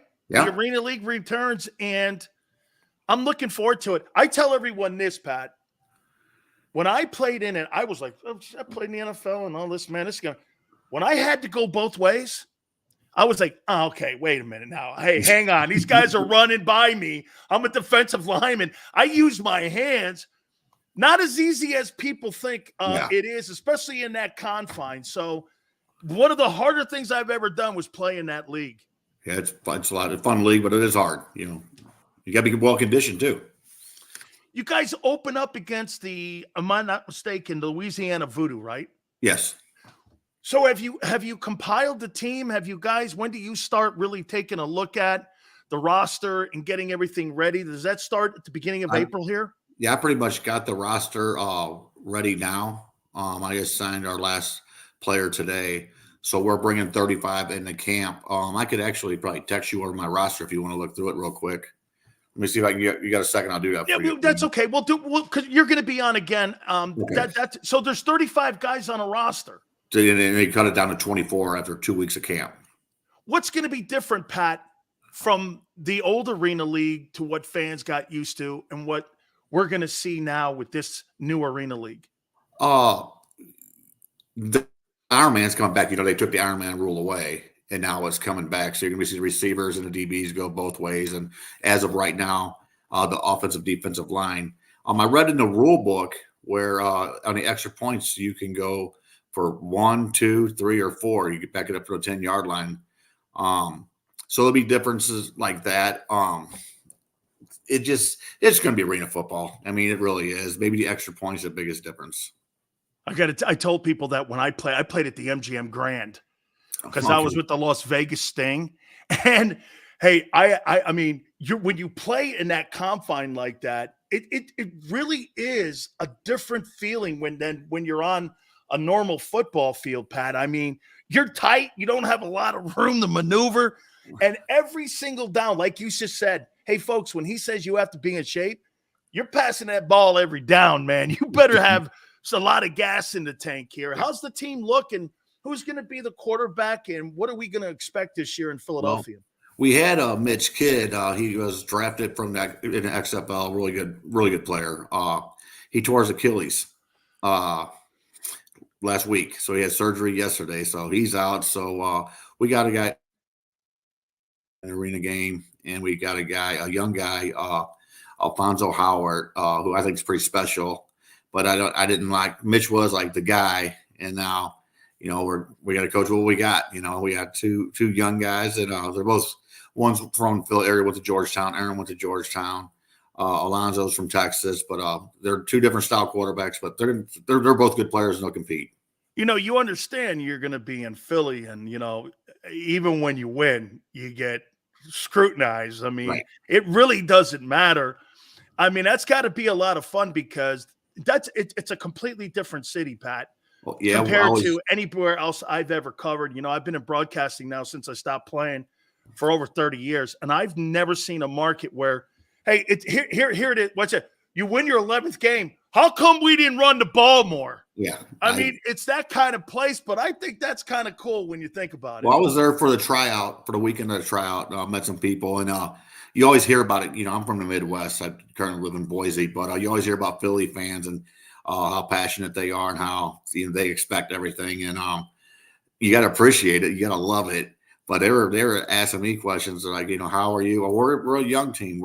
I'm developing young guys. We're not the Philadelphia Soul with Clint Ozell and all the veterans. I'm bringing these young 20 kids right out of college, right out of NFL camps in. So yeah, we got to win. That's what they pay us to do, and Philly's going to hold you accountable. So it's exciting. People there were real nice, but they're very passionate about the Soul.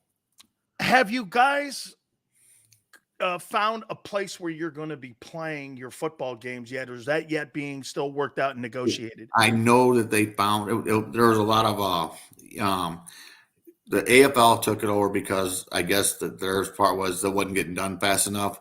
So I do know they secured 3 home games. I don't know the venue. But I'm sure Mr. Hutton or the commissioner or Mr. Gaines will announce that very soon, because I heard that. Last Friday, I got a message that they secured an arena for this year for 3 home games, and then we'll go back to next year to having half our games at home. I have had The Rock on, and I think it's important, spring ball, because it gives kids an opportunity. I mean, if it wasn't for the Arena League, you don't have Kurt Warner in the Pro Football Hall of Fame. And I think so many people sometimes, Pat, get lost between the cracks and they never get an opportunity. And all of a sudden that career is just shut down, and you never know what you're going to get out of some of these leagues. And I think this is another great opportunity. You're seeing spring ball because there's an appetite for it. And that's why I think that this is a great avenue for kids to go that want to keep the dream alive. And that's kind of why I promote this stuff, is because it keeps those dreams alive, like it kept my dream alive for 7 years. Right. We probably about 7, 8 kids just got released from last year's NFL camps. They were with the Bears, a couple more with the Bears, one with the Giants, and they got released. They stayed in shape. And now with the partnership with the NFL Network that the AFL went out and got, now we're going to be on the AFL Network and get some exposure. And that was kind of my motto, is to try to get these kids promoted back where I think they can be playing at. And it's just exciting. It's kind of crazy going against I think it might be real successful, because going against the UFL, which, it's a great league. I went to a lot of their combines and stuff like that. But that's regular. That's football. It's football. But now this is a different kind of football in the spring. It's fast. You played it. It's faster. It's exciting. It's fun to watch. The games are shorter and better fan engagement. And I think it might take off. I really do. I think I got a good feeling about this. As long as it doesn't go down the road of what we did, because there were certain owners in the league. I mean, get this, Pat. Some guys were making $200,000 a year back then, and some teams like the Massachusetts Marauders or the Sting, and it was so unbalanced because of some of the owners. As long as it's feasibly and financially run, I think this thing is something that, because again, like you said, it's different than what the regular football is. And again, I think it's a niche sport. And if they present it that way and get out of the gate with good management, I think this thing's got a great chance of being successful. I've been pretty impressed with Lee Hutton's name and Travell Gaines. They're financially they're very secure. The league is very stable, very stable, and they're doing a good job with the payrolls, not getting out of control. This is your first year coming back. You naturally don't want to sit there and pay somebody a bunch of money, but they're getting players. I mean, they're getting more than any other indoor league. They're not making $70,000, $80,000 a year, nothing like that. But it's only 10 games, 2 weeks of camp, 12 weeks, and they get paid, they get fed, and got a place to stay. So I'm excited for it. I got good feelings about it, and I've been around this indoor game for a long time, and I'm pretty excited about this one. Okay, finally here. You're ready for Philly, right? I'm trying to be. It's a great town. Oh, no. Where are you right now in Boise? Boise, Idaho, yeah. That ain't going to cut it, man. Forget that attitude there, man. Hey, no. Hey, I like Pat. Pat better win. Well, Pat got to win. I'm not leaving Boise, Idaho to come and lose. I'll tell you that. Well, Pat, we're looking forward to it. We're going to do this again, I promise you. April 27th, three-time champion Philadelphia Soldiers returning back to the Philadelphia area. They open up the opening night against the Louisiana Voodoo, and Pat Pimmel, the head football coach, who's been around the league a long time.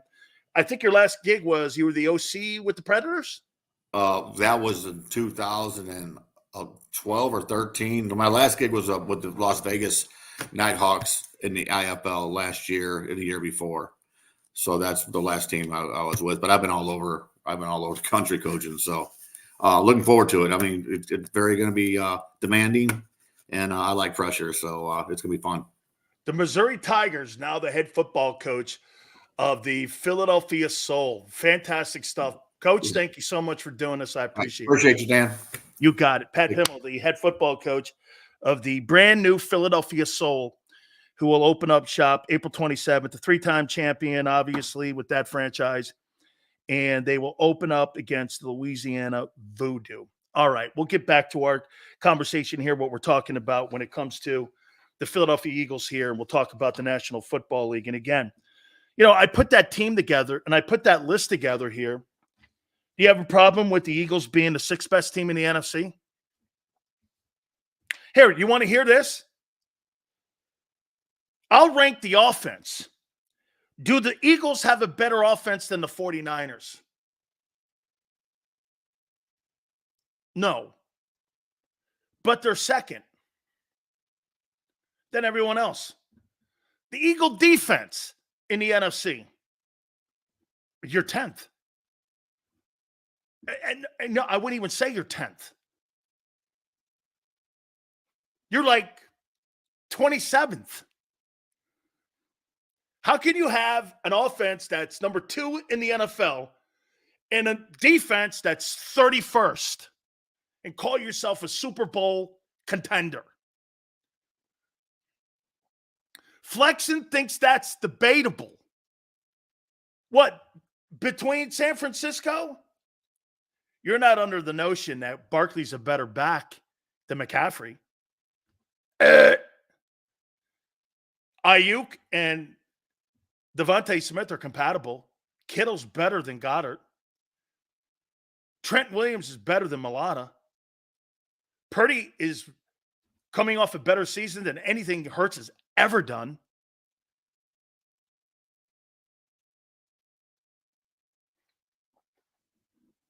The Eagle O-line is better than San Francisco's?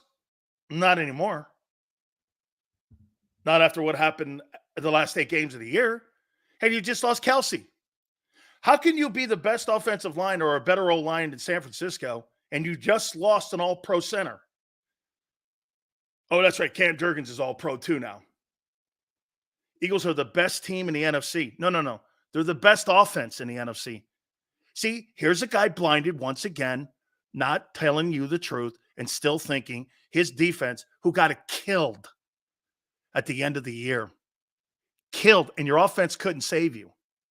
Hey, the Giants beat you.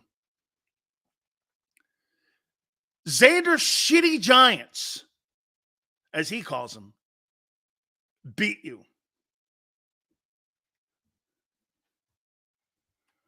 Sills, you're a liar. You're Shanahan payroll. I'm a liar for a guy telling a lie.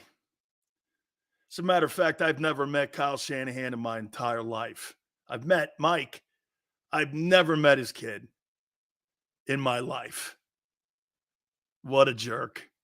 Now, I do know John Lynch very well. Okay?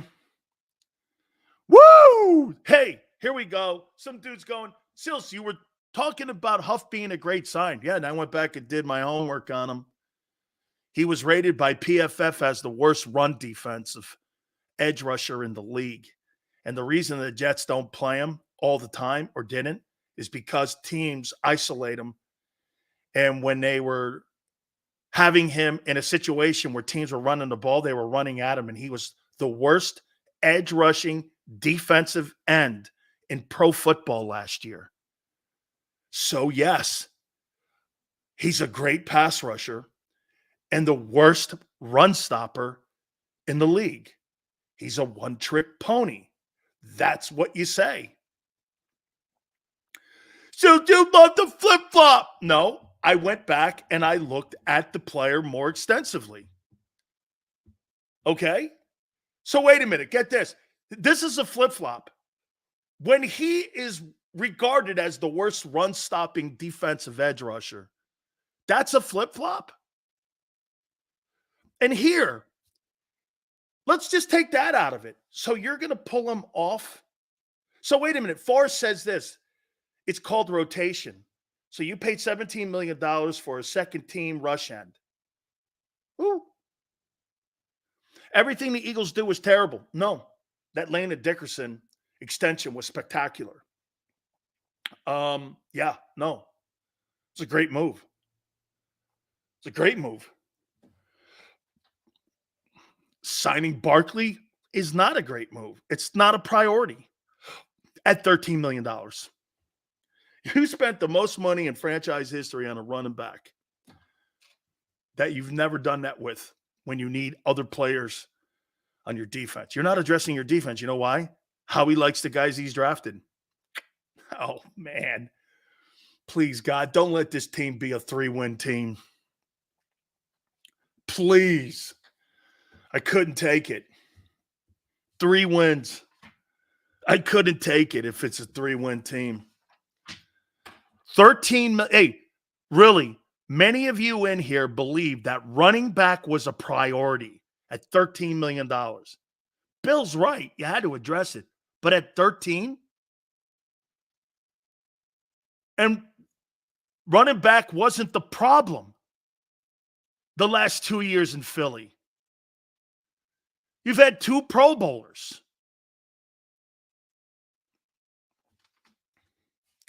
Woo! Damn. And then you sign a backup edge rusher and another tomato can linebacker from New Orleans. What's his name? Johnny Nobody? Sileo, he's depth for Cunningham and Dean. Oh, okay. Okay. So you admit the list was total BS? No. No, I think he's a good player as a pass rusher. As a complete player, if you do more homework in the kid, he's not. Why don't you pony up more money for Brian Burns? Dean Pro Bowler. Dean's a toilet bowler. He's a toilet bowl guy. Hey, he'll be playing with the Philly Soul in a week.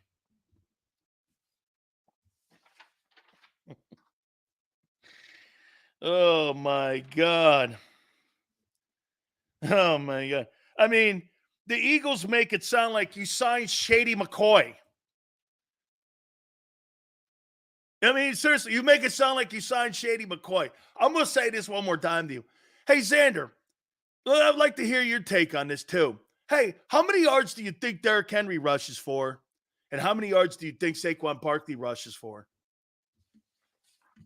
And 24. How many yards do you think Derrick Henry runs for with Lamar Jackson as his quarterback and the third best O-line in football? What do you think he runs for? Let me see here.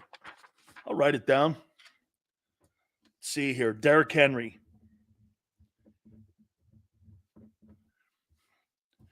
Barkley.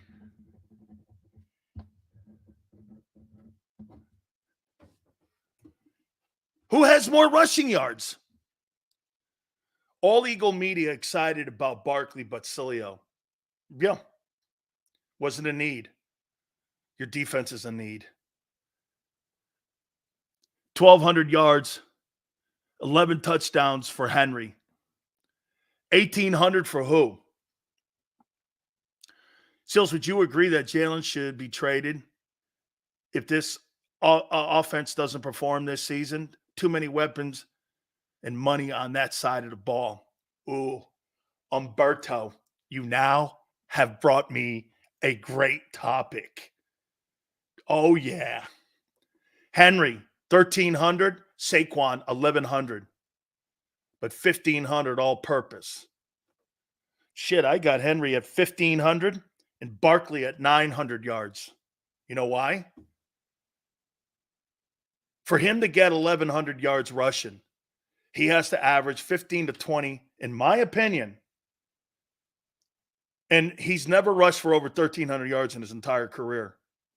And in that process, he's rushed for over 250. Miles Sanders ran for 1K here. He wasn't even good. Oh, okay. Well, we're going to find out how good Barkley is. And also, we're going to find out how good Jalen is. If you spend all that money, oh, this is great. Yes. Umberto, if Jalen Hurts fails this year, absolutely, there's not a chance in hell I'm giving him another contract extension. I'm out. Because there's nothing left to do. Absolutely. I wouldn't say trade him, but I'm not giving him another contract extension. Okay? Yeah. And Derrick Henry ran for $2,000 behind the shittiest O-line in football. And Ryan Tannehill. Dude, don't compare Henry. And now he's on the third best O-line and the MVP. And you think he's going to rush for 1,300 yards on that team? No way. I'm going to tell you, I think I think that Henry's going to get near 1,900 yards. You're going to take all that heat off him, not to have to run, and him in open space.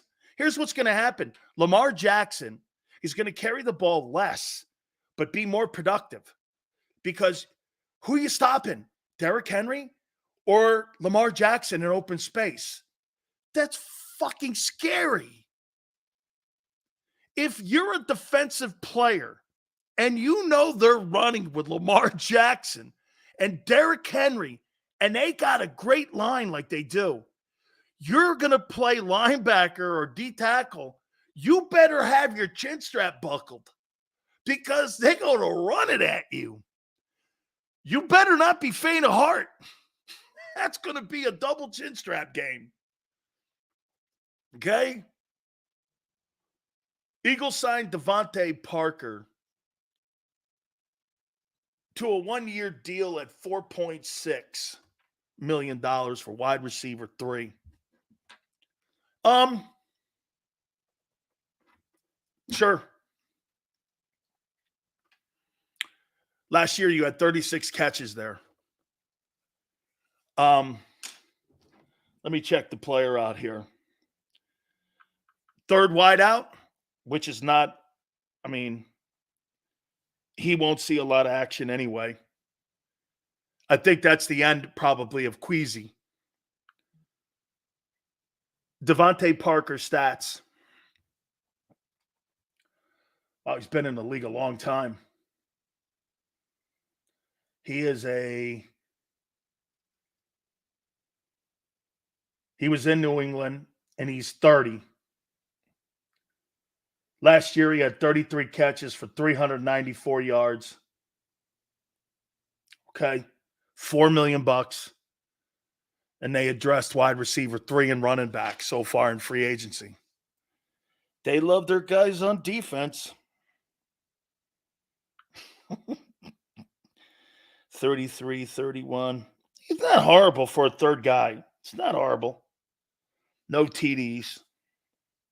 All right. It's not a horrible sign. It's a nothing burger sign. It's not terrible. It's not terrible. Okay, it's not. Fully guaranteed deal. Philly only has to pay 1.2 of it. Okay. That's 1.2 for a veteran guy at number 3, which you don't use anyway. It's not horrible. It's not horrible. Okay. And as Xander just said, the Patriots have to pick up the majority of that money, and the Eagles only have to pay 1.2 of it. Okay. Yeah, again, not horrible. He's a third wideout, depth guy. You don't utilize wide receiver 3 anyway. To me, him in a draft pick, okay, for third wideout. Since Barkley's in the backfield, that guy will not see anything. So it's not really a big deal. It's nothing burger depth. Yeah, that's probably right. But again, there's nothing to hate on it. It's a veteran guy, not a lot of money. He played in New England, which he was coached. And I don't know. Again, nothing on D, though. Keep tooling up that O, baby. Keep giving her. Hey, if Jalen Hurts doesn't win the NFC this year, he should be fired.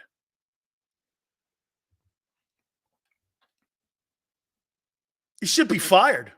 No? It's not a deflection. It's not a dumb move. It's a nothing burger move. Okay?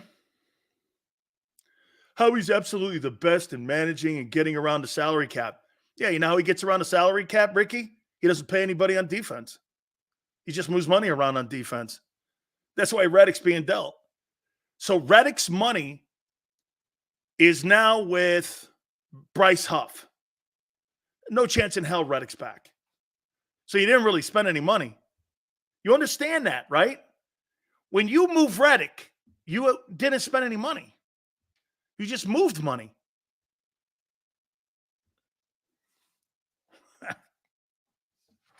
He just moved money around. That's not spending money. That's robbing Peter to pay Paul. And then get Barkley his money. Yeah, Devontae Parker, again, it's a nothing burger. It's all good. Again, nothing to rip. 1.2 million, 30-year-old guy, veteran dude. He'll accept his role. He knows he's not going to get a lot of throws his way or touches his way. It's not a big deal. Okay? Again, there's no rip here on that. Okay? No. Still need the entire back seven replaced. They haven't. They haven't even addressed it. You know why? They love their guys. Don't you see this? They love their guys. Reed Blankenship, Keely Ringo, Sidney Brown. That's what they're going to battle with. Hope these guys pan out. Oh, man, this is fun. Julio Jones, not another old guy. He's gone. Parker better than Queasy? Shit, dude. Honestly, a stiff pillow is better than Queasy Watkins. Are you kidding me? A marshmallow is tougher than Queasy Watkins. Queasy Watkins. This guy couldn't fight his way out of a sandbox. I mean, Queasy. Hey, I can't wait for this guy to. Hey, I give BG his roster spot, but do me a favor. Don't keep that guy too. Hey, if you're going to give Brandon Graham a roster spot, okay, shit, all right. But don't give that guy one, because that guy can't fight a cold off. He's not tough. Holy cow. Queasy Watkins. 2 years or 3 years of a shitty roster spot. So what do you say when they bring in a safety and linebacker? Like who? Who's left? William Gay Jr.? That'd be a good move. I've been touting him. Like to see it. Who else? Who's left? Diehard Eagle fan here, but if we're talking best GMs, Roseman is top 5. Not in drafting, he's not. Defensive players. Look at the guy from Houston the past 3 years. Yeah, well, look at the guy from who are you talking about? Nick Caserio? The guy who was the general manager of the New England Patriots during the dynasty of Brady? You mean that guy? Where'd you think he came from? Where do you think Nick Caserio came from? He came from New England. Why do you think Belichick and his coaching staff and his football team fell apart? Because Caserio left. Nick Caserio was part of that group up there that brought in all that talent. And now he's down in New England. Now he's down in Houston and he's rebuilding. And New England fell apart.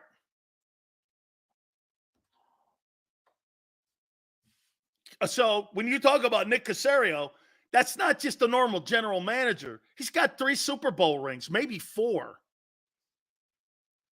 Part of the organization that worked with Belichick and bringing personnel in. You're going to compare a guy who's won 4 Super Bowls and has rebuilt the Houston Texans to Howie Roseman, who can't draft on defense? Give me a break. He is a capologist. It's what he does best. Okay? He's good with numbers. He's good with numbers. Brett Veach, Kansas City, signs Matt Araiza, tags Snead, and gives Jones his money. They've had a spectacular offseason. You know why? They signed a great game-changing special teams guy. They tagged one of their better corners, and they reinvested in 2 players, one with the tag and one with money. These are players that they developed, they drafted, and now have another contract. That's the grand slam that I'm talking to you about with. And you know what he said? Sneed's is, he's tagged with, what did you say? Is tag and trade. Yeah, you have to give 2 ones up for him. Good luck. And you have to sign the money of $20 million. Okay. That's the Chiefs. That's brilliant. The Chiefs tagged him. And if you want, you have to give the Chiefs 2 first-rounders and pay the 20 because they tagged him. Good luck. Chiefs don't lose on that.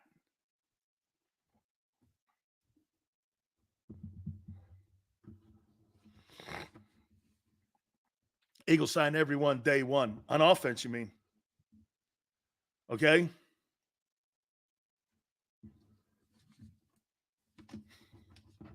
Woo! Yeah. Oh, my God. Jalen Hurts. We got to get on this guy here. It's time. Oh, yeah, it's pressure time now for your quarterback, who was great 2 years ago. 2 years, man.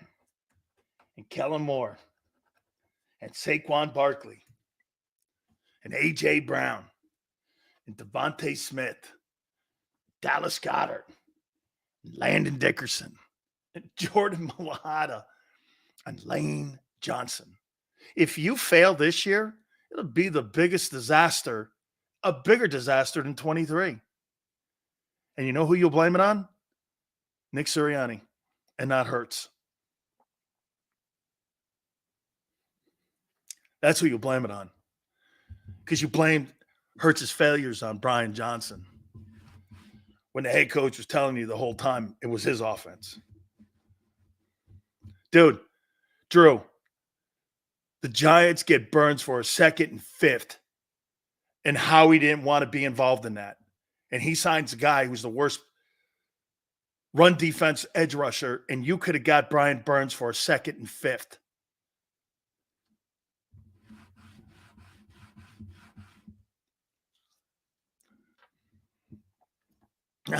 Why did you not want to be involved in that?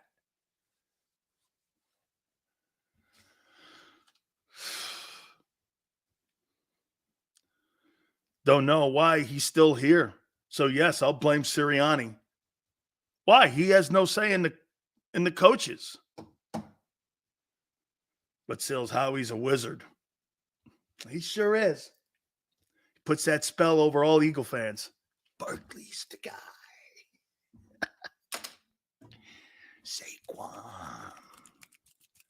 Saquon. Jesse goes, Sills is a professional troll. I'd rather be a troll than a cheerleader. I'll tell you that. I'd rather be a troll than a guy that's cheerleading all day. I mean, seriously, if you're WIP, you must be exhausted cheerleading for that team for 24/7. You have to be exhausted. I mean, making lies up all day? Holy shit. It's like listening to the White House press secretary. With that, we'll take a timeout. Hit the like button. Keep it here, National Football Show.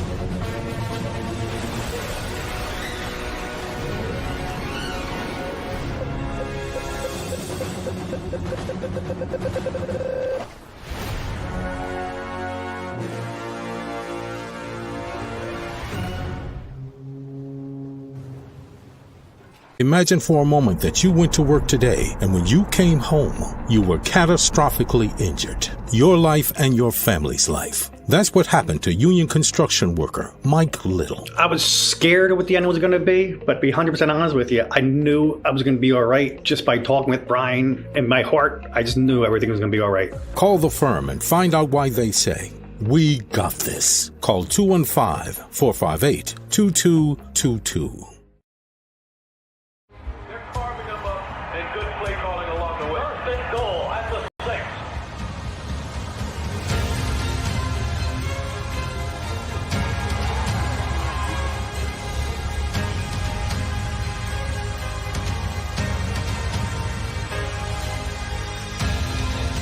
Field of life, First Trust Bank is there for you.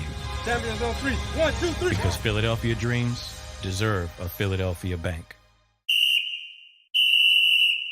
Underdog Fantasy is the easiest place to play fantasy sports, and certainly the easiest when you're watching the NBA.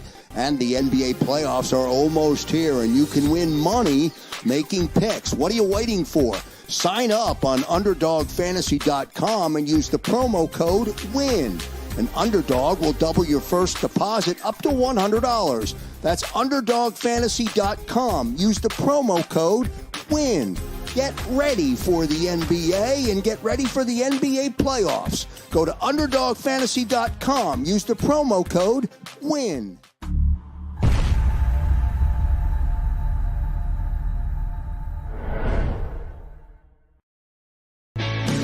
Hi everybody, my name's Jason Lombardi. I'm an inspector at DryTech. At DryTech we offer three major services, the first one being basement waterproofing, The second service we offer is foundation and structural repairs. And then the third service that we offer is mold remediation. If you feel you are having a waterproofing issue, give DryTech a call or check us out online.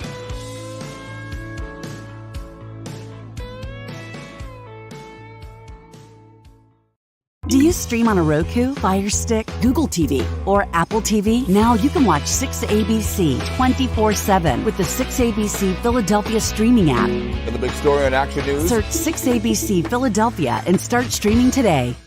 EAGLES. Eagles.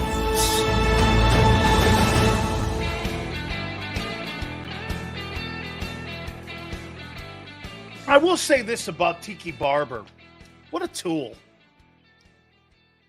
You know, it's one thing. Look, my criticism of Barkley is not necessarily about the player. It's more about the Eagles addressing a need they didn't need to. Maybe on day 3 of free agency. Maybe in the draft. That's where I'm at with it. It's not personal with Saquon Barkley. But with Tiki Barber, this is personal. I got to tell you guys a secret here. You know, I had a conversation a couple of years ago with Boomer Esiason and Carton. And they were telling me that ever since Saquon Barkley got to New York, even before he played his first down, Tiki Barber had an ass problem with Barkley. And by all accounts, Barkley's a good dude. Everyone likes him. Media people were very kind to him on the way out the door. He was kind too. And there were certain people that really liked him in the market. Look, he's not a bad guy. But there was Tiki Barber taking shit shots at him the entire time, and he hadn't even played a down yet in New York. And you're like, why would he do that? You know what Boomer told me? He thought he was always jealous of him. And you're like, wait a minute. You've rushed for 10,000 rushing yards in New York Giant history. You'll go down by far as one of the best backs they've ever had in franchise history. Why would you have a problem with that? And you know what I came away with? He's the New York Giants version of Donovan McNabb. Always jealous of somebody else's accomplishments or always worried about someone taking the shine off them. Like Deshaun Jackson talking about how McNabb took a shit on him at the Pro Bowl when he was designated as the very first guy to ever make the Pro Bowl as a special teams and wide receiver. He's the first guy to ever do it. I don't know if that feat has ever been accomplished. Ever, you know, again, I don't know that, but he was the first. And everybody was coming up to Deshaun Jackson going, McNabb's making fun of you and talking shit on you behind your back that you shouldn't have been the guy who was the first guy to do that. Personally, I think, you know, outside of Tyreek Hill, that guy is probably one of the greatest weapons, special teams and wide receiver, when it comes to NFL history. His speed, dude, don't let that guy get behind you. It's over. And you're like, so what's Tiki's big beef with this? Now he's dead to me because he's an Eagle. How stupid can you get? This is about the bag of money. What was Barkley supposed to do? Not take the bag of money? Again, when I'm talking about him being on the Eagles, this is a different conversation than what I'm having now. Nobody in their right mind is going to go, well, shit, I'm going to stay in New York. They didn't want him in New York. The Giants didn't even make him a freaking offer. They had no plans to bring him back. They had no plans. And here's Tiki Barber on the radio making a bitch about a guy who, quite frankly, I mean, everyone hates in New York. Tiki Barber has to be the most disliked NFL player of all time. He does. Lost his NBC job because the guy was a complete lowlife in private life. I mean, nobody likes him. He's a backstabber. Rondé's great. You know how you got twins? One's a really good guy and the other guy's an asshole? Tiki's the asshole. I don't get his ass with this. You know, I don't get his ass with it.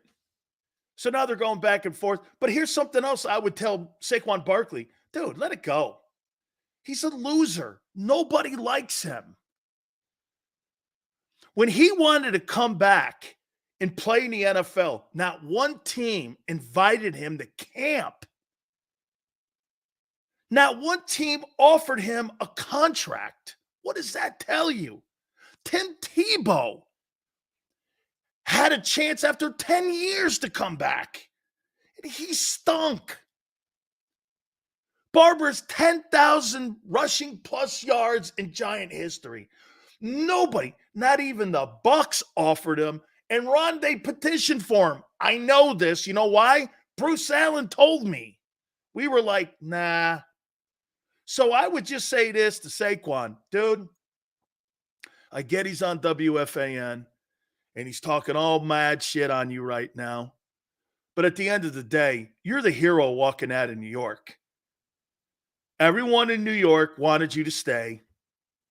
Everyone was expecting you to stay. The Tishes and the Mars didn't want you. So you went down the pike to a team that gave you the most money. What's the problem with that? I don't get it. I'm never going to hold it against a guy. Like here, DeAndre Swift taking that bag of money in Chicago. Who in their right mind would say, you should have stayed in Philly for 6? Are you crazy? Get your bag of money, dog. You're a running back. The market may never be. Hey, when you're seeing this kind of money that's being thrown around to some of these running backs, what does that tell you? That the draft is not strong in running backs. Okay? That's why you're seeing some pretty good numbers being thrown around. Josh Jacobs, Swift, Henry. You're seeing $10+ million per year deals. Why? Because the draft's not really the kid Brooks from Texas, maybe the guy from FSU.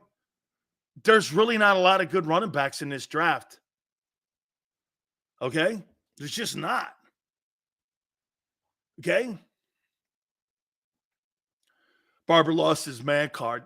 You know, I think the guy's a tool, which is also why so many running backs got signed so early on day one. That's right, Brian. Now, this is what I was told about Derrick Henry. You know why Derrick Henry got less money than Saquon?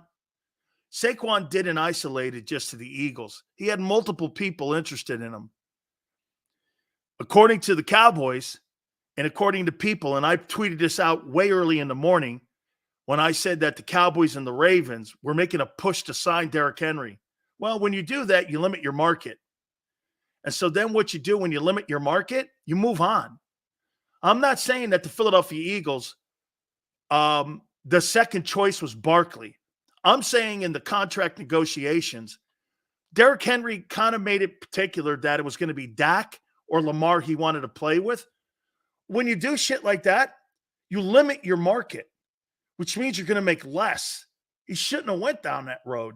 In my opinion, I think the only thing that's a flaw in his negotiating with the Ravens and Cowboys was that he was only negotiating with the Ravens and Cowboys, where Saquon Barkley was negotiating with the Chargers, with the Eagles, with the Cowboys, with the Ravens. All those teams were interested. Chicago had some interest. So he didn't limit himself to 2 teams like Henry did. See, Henry's looking at this now. Henry's in a different position than Barkley is. I think Barkley's 26, right? Okay. Look at Nick. Derrick Henry had 1,200 yards rushing last year. He's not washed. I mean, you're out of your mind. He was on an awful Titans team. There's nobody on the planet that thinks Derrick Henry, he's like Adrian Peterson. This guy has got a lot left in the tank. You know, and by the way, he's conditioned, unlike Saquon Barkley. He's conditioned. And in my opinion, with Lamar Jackson and Derrick Henry running the running game in Baltimore, better buckle up. I never said, Cody, that Barkley wasn't on a bad team. I just said that Derrick Henry was on a bad team and did more, as he always does. This guy gained 2,000 yards in one of the worst O-lines in football. Dude, don't ever compare Saquon Barkley to Derrick Henry. That guy's a Hall of Famer. That guy is a Penn State Hall of Famer. That's it. There's not a chance that Barkley's better than Shady McCoy. How many people believe that Saquon Barkley is more talented as a running back than Shady McCoy? I certainly do not.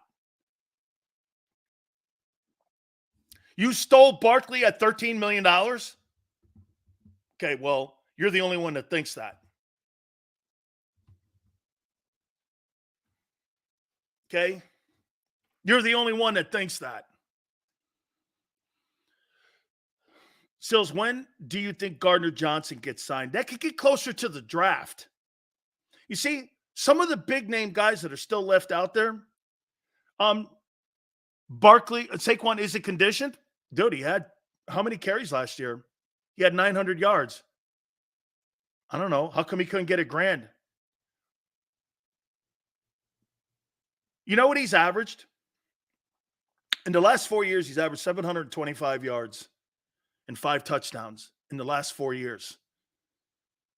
You think that's $13 million, dude? Hey, chips and birds. You think 735 yards a year at $3.9 a carry and 5 touchdowns a year, you think that's $13 million? He says yes.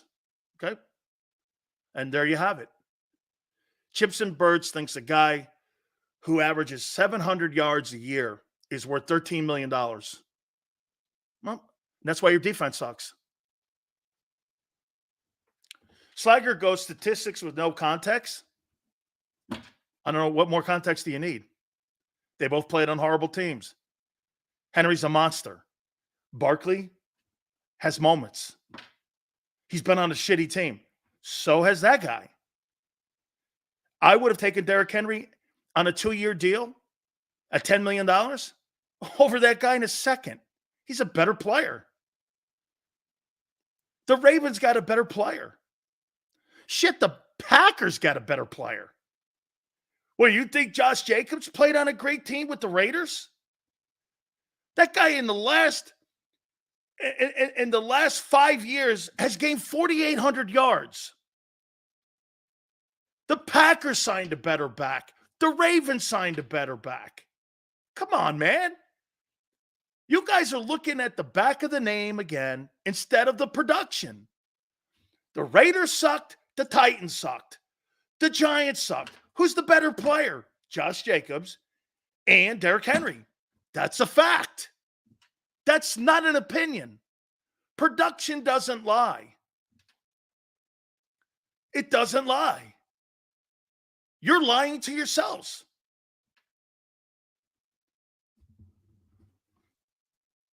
Were the Raiders good?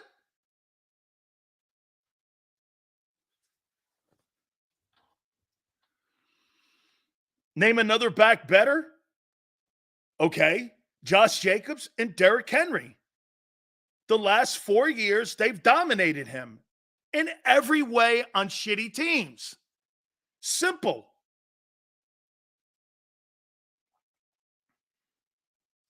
Sills, what people forget, Barkley has so much wear and tear from that MetLife turf.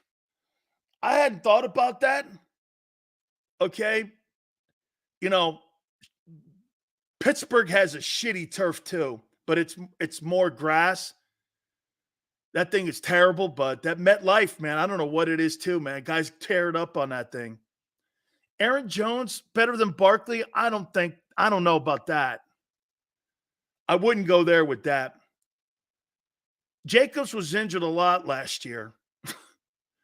Okay, and Cody, your boy didn't gain $1,000, and that guy still had 800 yards, and he was injured. In the last 4 years, Josh Jacobs has outplayed him.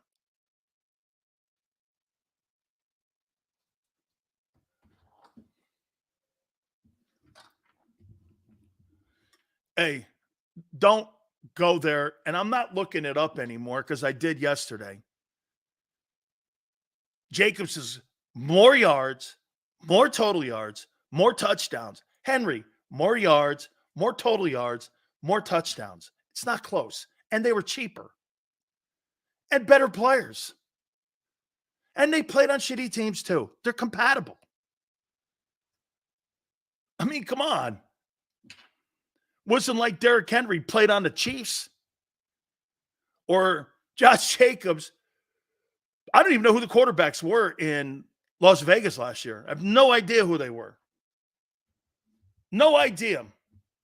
Here. Okay. Because LJ's an asshole, I'll show you Jacobs' last 4 years compared to Barkley's last 4 years. Josh Jacobs' stats. Let's take a look at this. In his last 4 years, 4,800 rushing yards. Let's see his receiving and how many touchdowns in the last 4 years. 12, 9, there's 21. 12, there's 33. And 6, there's 39 rushing touchdowns. So in the last 4 years, he's got 48 rushing yards, 1,000 a year, 39 touchdowns. And receiving, he's got 14, 48 in the last 4 years. 12, that's 62, 42. That he has in the last 4 years. Let's take a look at Barkley now. Barkley has 2,800 yards in the last 4 years. Let's take a look at Saquon Barkley's last 4. This is knee injury. Okay? Saquon Barkley stats.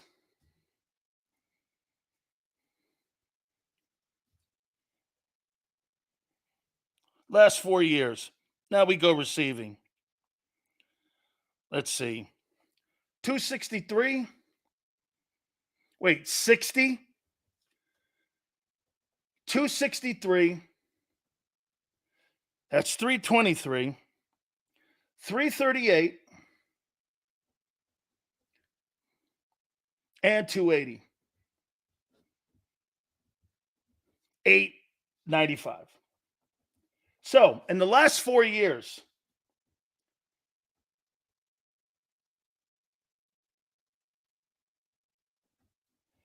Saquon Barkley has a total yardage total of 3,715, and Josh Jacobs has 6,248. He doubled them. Don't talk to me about a guy when you're trying to put that out there. Remember, he got hurt a couple years ago. Okay? Who are you crazy? Who are you kidding, guy? Are you trying to say that Saquon Barkley has been as productive as Josh Jacobs the last 4 years? You're high. You're high. I won't even put Henry in there because there's a 2,000-yard rushing year in there. Dude, stop it. He's not that player that you think he is. Jesus. This guy had a knee injury 4 years ago. And in the last 4 years, he's got a total of 3,700 total yards. In the last 4 years, Josh Jacobs has got 6,248 total yards. He doubles them. Who's the better back? We got him. Sure. You keep telling yourself that. How do you keep telling yourself that? Okay? What has Jacobs done? What has Barkley done? Okay? What has he done? What has he done? Sills, what were you saying? Gardner Johnson or Justin Simmons? Give me Gardner Johnson. Why would I want a 32-year-old man? Okay, why would I want that? Why would I? Packers had an amazing day. Whew. Side Xavier McKinney. Oh, got himself some big-time back. Jordan Love is going to explode. Old-ass Simmons. Yeah, that. Hey, it would not shock me. Henry's 30. And he had 1,200 yards on the team last year with 280 carries. How many carries did your boy have last year to get only 900? Tennessee stunk. The coach got fired. Best running back is in Baltimore. They're going to be unstoppable. Hey, dude, Derrick Henry. Now, they need some work on defense, too. Okay? They need some help on they need to address that defense over there on that side, too, man. No.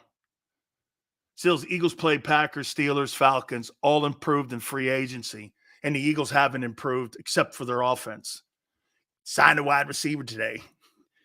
Signed Hennessy, backup offensive tackle, who was injured last year. All right, it's all right. It's again nothing signed.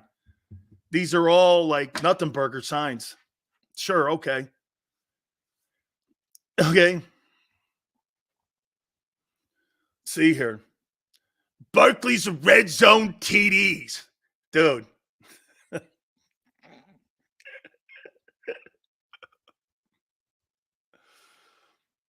Oh, my God.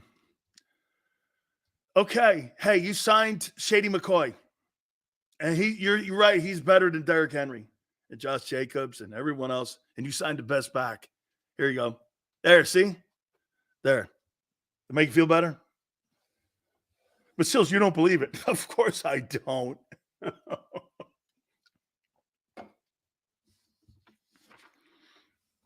Hey, how about this one? Look what the Texans did. So the Texans go on and get Joe Mixon. They get Joe Mixon. Let me take a look at Joe Mixon the last 4 years. Joe Mixon is now in Houston with C.J. Stroud. Let's see what this guy's done. Joe Mixon, stats. Holy shit, he had 1,000 yards last year and only 257 carries. Joe Mixon had 1,000 yards last year. Joe Mixon's been more productive. Now, that's a good football team, so that's not fair. Okay, that's a good football team, so that's a little bit unfair. How old is this guy? He's 27. Why didn't you sign Joe Mixon? Joe Mixon, the last 4 years, has rushed for 2,200, $3,000, 3,400. What about the receiving? 476, 441, 60 catches. Why don't you sign this guy? Hey, will someone tell me he was traded? Okay, he was traded. Man, I wonder what they had to give up for him. Joe Mixon? Now, wait a minute. Before you say that, MG, hang on. You got Jamar Chase and T. Higgins and Joe Burrow. Now, Joe Burrow didn't play last year. Okay, yeah, he didn't play. This guy had 1,000 yards. With who, that guy, Browning? The kid from Washington. He had a Grant? And how many catches did he have last year? So here's absolutely. Joe Mixon had a better season than Barkley last year. more touchdowns, more rushes, just about the same rushing attempts. And he had how many catches? And he had 50, and he had, let's see here. How many receptions did he have? 45. I think. No, he had 52 catches. So Joe Mixon last year had 52 catches for 376 yards, and he had 1,034. How many carries did Barkley have last year? This guy had 257 carries. How many did Barkley have? Now, again, hey, Cincinnati's O-line sucks. And the quarterback was out. Saquon Barkley stats. Oh, he had 247. He had 10 less carries. Joe Mixon had a better year. Oh, my God. $13 million for a guy averaging 700 yards the last 4 years. Okay. You're right. Apparently, the Bengals were in the hunt for Barkley as well. Probably they did want to move on from Mixon to try and get Barkley. Jesus, man. But Mixon's more productive and has been. This guy's got 3,000-yard rushing seasons since he came into the league. I think he came into the league the same year Saquon did. Saquon's got 3 also, I believe. Saquon's a baller. Hey, Steve, running back was a need? I didn't know you had a problem at running back. Steve, that was a major concern that you would spend that kind of money? That was you had 2 Pro Bowlers the last 2 years. It's not that you didn't need to address it. You needed to spend that resources on it. Why don't you give that money to Xavier McKinney? You gave it to Barkley. Why? And not McKinney. You know why? Because you don't value defense. $13 million is not middle of the road production. It's more money. He's the second highest paid running back in the league. That's not middle of the road, jackass. Sorry, MG. We're boys. We're good. Okay? That's right. MG's right. I misread it. $13 million for middle of the pack production. You're right, brother. You're right. Okay? No. I'm a Waker. You goes, you're afraid of Barkley? No, I'm afraid you're not addressing your defense. Why isn't that registering? Why is that not registering that you're not addressing your defense? They weren't paying McKinney $18 million, but you'll pay a running back $13 million. That wasn't a need. Right, Yale? Yale, you could have traded for Mixon and got a more productive player. He's been more productive in his career than Saquon Barkley. Look at his numbers. Across the board, he's more productive. He's more productive. And he would have been cheaper. Why'd you pay more? And you're telling everybody that the running back position was a major need on your team. Okay. Well, I'll say this one more time to you. If Jalen Hurts doesn't deliver this year, I will completely say this to you. Time for a new quarterback. Time for a new QB. Because you can't spend any more money. You can't bring any more people in for him. If that guy doesn't deliver you a Super Bowl, like all of you say, let's make this proclamation here. On May 12th, 4:35 Eastern Time, that if Jalen Hurts doesn't win at least an MVP this year or a Super Bowl, it's time to move on from him. Do we agree?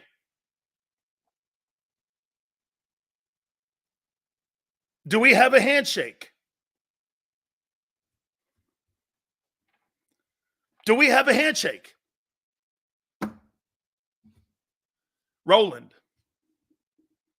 Crowley, Yeah, hey, brother, he was traded. He wasn't released. I thought he was released. Okay. Sills, is it fair to put it on Jalen? The defense still sucks. No. All you guys are saying that the defense is okay now. Denny, I'm with you. But how much more can you bring on? And the Eagles are addressing only the offense. They just brought him a third wideout. They got him a $13 million running back. They extended Landon Dickerson. What the fuck more do you want? So is the defense going to be all rookies? I don't know. Who cares? According to you, who cares? And according to Howie, who cares? Right? Do we have a deal? Okay? Do we have a deal? Oh my God. Look at Devin dropping the low-hanging fruit. Why they don't say that about shit Justin Herbert? Black quarterbacks are covered so different. Who gives a fuck what color he is? I'm talking about the greenbacks that are being spent, Jack Weed. Who gives a shit about that? They're not spending that money right there in Los Angeles on the Chargers like they are in Philly. Are you crazy? What does that have to do with race? When you're spending $25 million on a wideout, 13 on a back, and 50 on a quarterback, 20 on a guard, and 20 on 2 tackles. What are you talking about? How has that got anything to do with being a black guy? A total shitbag take by a race baiter. Covered so differently. Dude, all you need next is Justin Jefferson.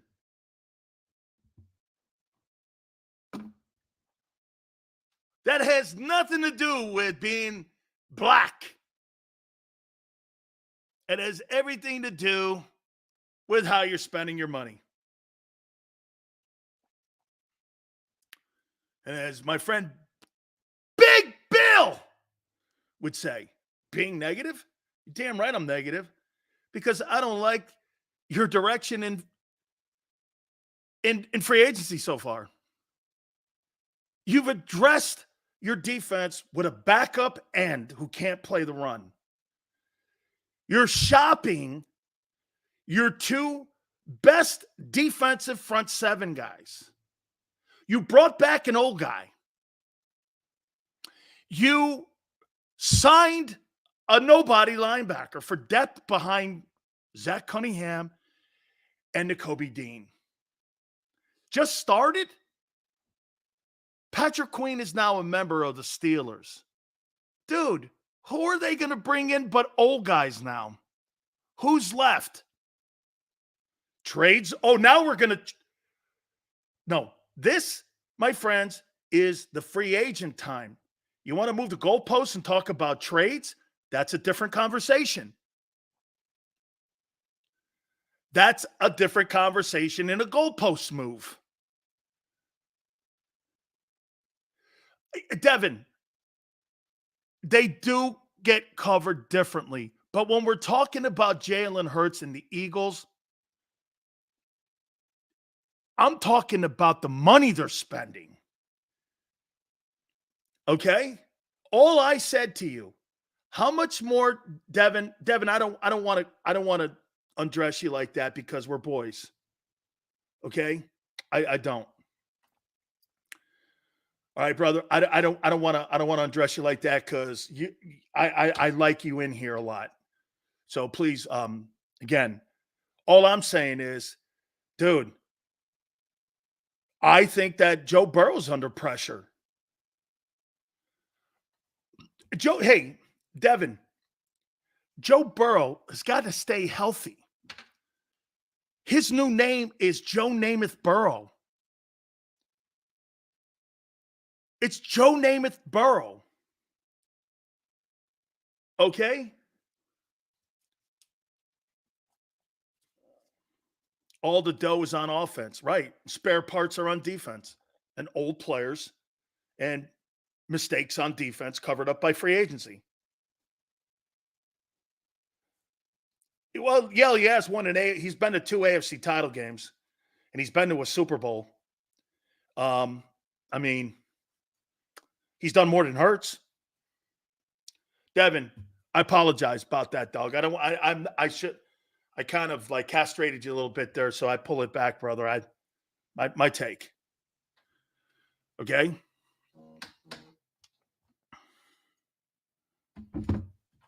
Hey, don't forget, Farzetta's going to join us at 8:30, or excuse me, at 5:30 Eastern time, and we will talk with him and get his thoughts on what has happened here.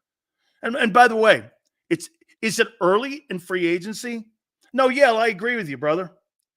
Burrow gets hurt a lot. I mean, hey, here, let me give you all the big time quarterbacks in the NFL so that, okay, let me give all the big time quarterbacks in the NFL. Here's my take on all of them. Justin Herbert, no excuses now, son. You got Jim Harbaugh in the building. It's time to win. Jim Harbaugh is not going to sit there and they gave you the money. You got your bag of money. They're going to do whatever it takes to get great talent around you. You better start winning, son. It's time. There's no excuses any longer. If you're not an MVP candidate by the end of the year, you had a failure season. The money you're making, the investment they made at head coach, the assistant coaches that they brought in, it's time to win, son. You can't keep leaning on your talent.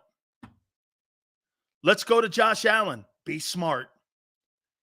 Stop being reckless. You're a great talent.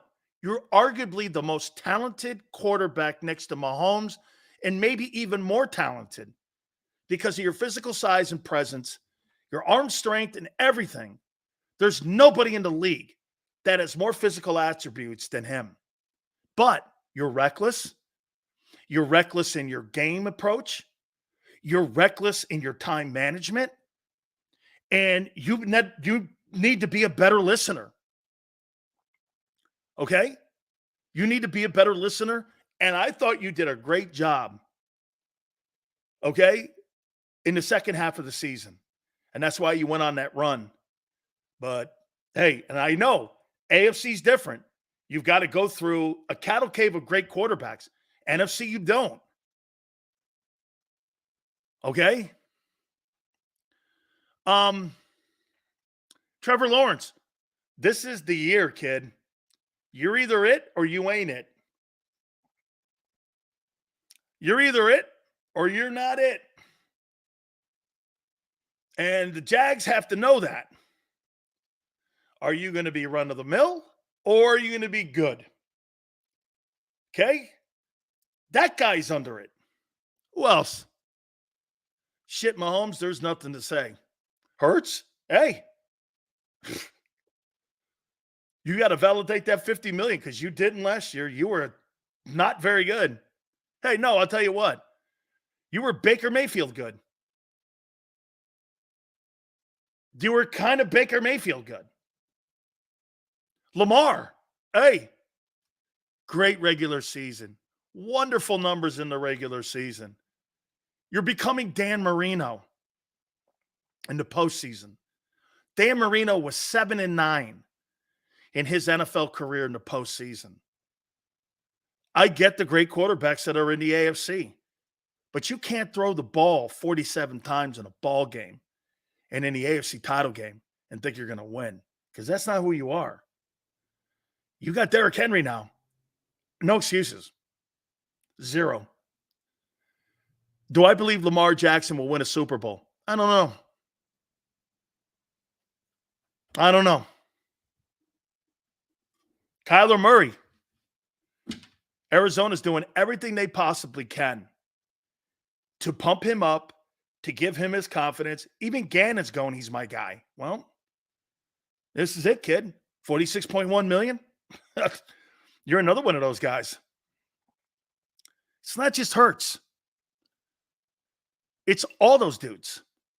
You're chasing one guy. Okay? You're chasing one guy. It's the guy in Kansas City. Taylor goes Brock Purdy too. Taylor, here's what I say about Brock Purdy. I don't know. Okay. He's a really good player. Is he going to win a Super Bowl? We'll see. And I'm not even looking at him as being Mr. Irrelevant. But I want to see another year for me to sit there and go, that guy's really good. You see, you have 1 year, and like Jalen has 1 year. That's it. There's nothing else that's facts. His first year, okay. Second year, great. Third year, not so great. 18 turnovers. That's reality. That's who he is. So 2024, with all this talent and a $13 million running back, is it not time?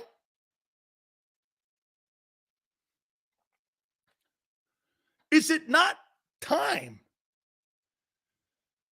Okay? One more year for Purdy for me. Me too, Yale. Me too. One more year. Yeah, me, I'm there.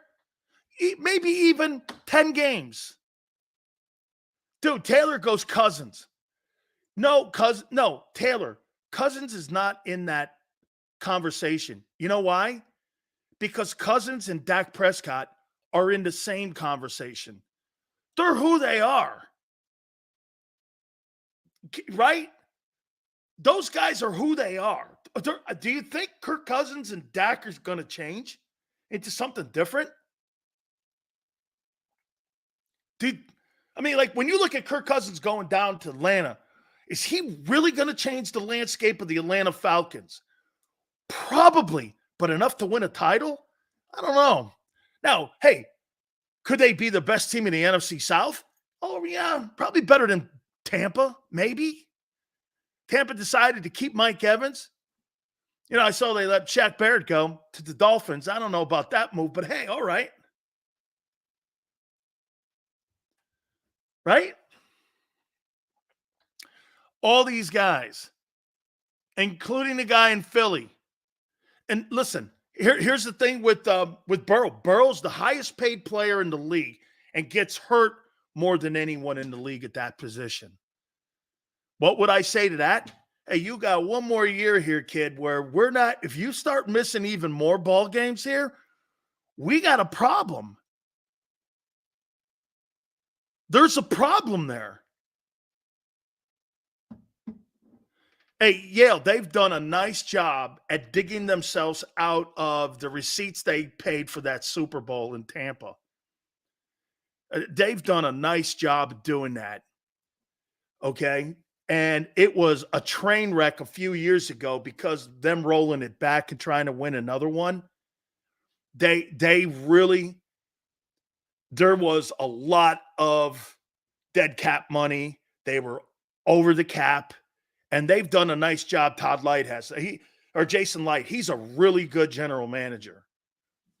Okay? And he's done a nice job down there and straightening out that salary cap for what they did. Hey, look at the Rams. Les Snead and Kevin Demoff. Holy shit. I thought they were in purgatory for a long time. They hit on draft choices in the later rounds. Stafford came on late. Sean McVay is rejuvenated again. They got 11 draft choices and a shitload of money. Rams are rolling back. Okay? Hey, Baker Mayfield. 3 years, $100 million? Okay, this guy's had one decent year. I think he had one decent year in Cleveland, too, where he threw 28 touchdowns. But 3 years, $100 million? Okay. All right. Well, yeah, let's take a look at that. I want to see that again. You know what I mean? I want to see that again. I know. Hey, I'm awake. Are you 3 years, $100 million for Baker Mayfield, who's on his fourth team? Whew. This guy's lying now to be. Hey, can I tell you this? If you guys could be, let's play a game here. If you could be any quarterback in the NFL, who would you want to be?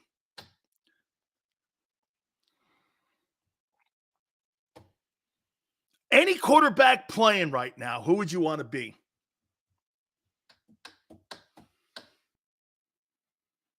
Any guy in the league, who would you want to be? I think the Mahomes, Hertz, Aaron Rodgers. Mahomes. There you go, Q. That's who I want to be. I want to be Kirk Cousins. $412 million that guy has made for being that, which isn't terrible. Hey, wait a minute. Relative. He's made almost $500 million. I want to win a Super Bowl. Hey, Xander. I want to win 3 or 4 Super Bowls. Hey, I want to have the arm talent of Josh Allen. Hey, I want the $400 million that Kirk Cousins has made. Yeah, I'm awake or you. He's made $412. He's made more money than Brady. Brady made $375 million in his career as a quarterback in the NFL, and Cousins has made $412 million. $412. Yeah, that's right. Yale got it. Washington, remember when they were tagging him every year? Then he signed that $87 million deal in Minnesota. And now he just signed, dude, this guy's made a shitload of money. And he was a 4th-round pick. And as I said earlier on the show, hey, how's Washington been since he left? Wait till Minnesota gets a kick at that.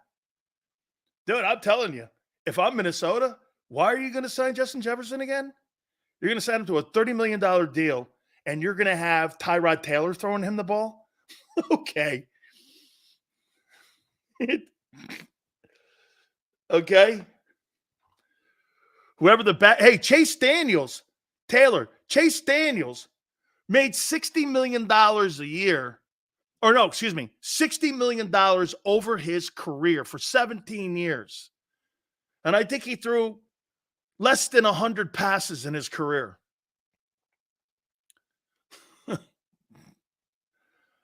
Okay? Hey, I'll tell you one thing, Eagle fans. One thing you guys are going to get that is going to be a little bit of gratification with the Justin Jefferson deal. True. Rager sucked, and you missed on Jefferson. But where do you think Justin Jefferson would rather be right now? Minnesota or Philly? Where would he rather be? Probably with today's diva, Minnesota getting his targets and his money. So you probably avoided something pretty good here.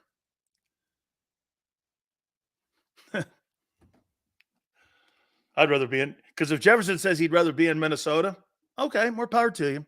Get your money, your targets. You're not winning shit up there. Anthony, Jefferson was Howie's worst mistake. Well, I think the organization's worst mistake is firing of Doug Peterson. But hey, player-wise, probably. I saw that Jalen Reagor re-signed with the New England Patriots for 1 year. Oh, my God. He did, Crowley? Justin Jefferson declined a $30 million deal in the offseason so far with Minnesota. He may want out. Well, who's going to pay him? He can't go to a place with a $50 million wideout or a $50 million quarterback. Where's he going? You probably have to go to a place on a rookie deal. So where would that be? Chicago? Because you're going to draft Caleb. Indianapolis? Houston? The Packers, would they pay that? I don't know. If the Packers would pay 30. Dallas has got a $60 million quarterback, dude. They're not going to do that. Commanders, maybe. The Commanders. And here, Darius, the reason why I like your take on the Houston, that's right, Yale. The reason that I like potentially sending Justin Jefferson to the Houston Texans, they got all those draft picks and cap space because of the Watson deal. Makes a lot of sense. They got money and draft picks. Can you imagine putting Nico Collins and Justin Jefferson, and now you have Joe Mixon in the backfield for CJ Stroud and that tight end they got down there? Wow, the Texans, man, they're Nick Caserio has done a spectacular job of rebuilding Houston in such a fast time. Man, the offense and defensive players of the year reside in Houston. He is a great talent evaluator, both pro and college. Mark Farzetta is going to join us at 5:30 Eastern time. Man, he's done a really great job. Super job down there. I'm drafting Tank Dell again in fantasy. Stroud helps. He does. He does. Look at this. When you look at CJ Stroud, and by the way, I'm wrong on him because I went with the quarterback scenario at Ohio State. Look at Justin Fields. I don't know. We'll see. We're still saying that. How many years has he been in the league now? How many years has he been in the league? Justin Fields. 4? 3? Something like that? And we're still doing this? I don't know. There's a problem with that. He's been in the league, Griffin, 4? I mean, after 4 years, CJ Stroud, we're doing this. And when we look at Jordan Love, we're going like this. Holy shit. This guy's great. What happened to Sonny Jurgensen? Came in with Smith. Okay. He's a really good football player. Stroud has shocked the hell out of me. He absolutely has. Now, that's a guy that gets it down there, Nick Caserio, in the college draft. And he's also doing a great job when it comes to balancing their salary cap. Fields is a bust. That sucks. No one wants to see a guy who works hard like that be a bust. Fields has thrown for $6K in his career over 4 years.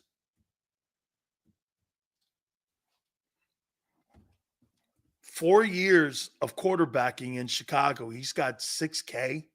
That's horrible. I mean, dude, Marcus Mariota's had a better career.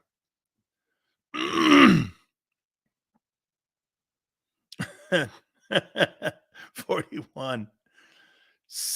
No, it can't be. Fields has only thrown for $6K in his career. Griffin, that can't be true. No way. No way. Hey, Griffin, if that's true, he's a wishbone quarterback. Okay, he's a wishbone. He's a wildcat quarterback. 6K in 4 years. 6,600 yards. That's horrible. In 4 years, I think Justin Herbert has 20,000 yards or like 18,000 yards in 4 years.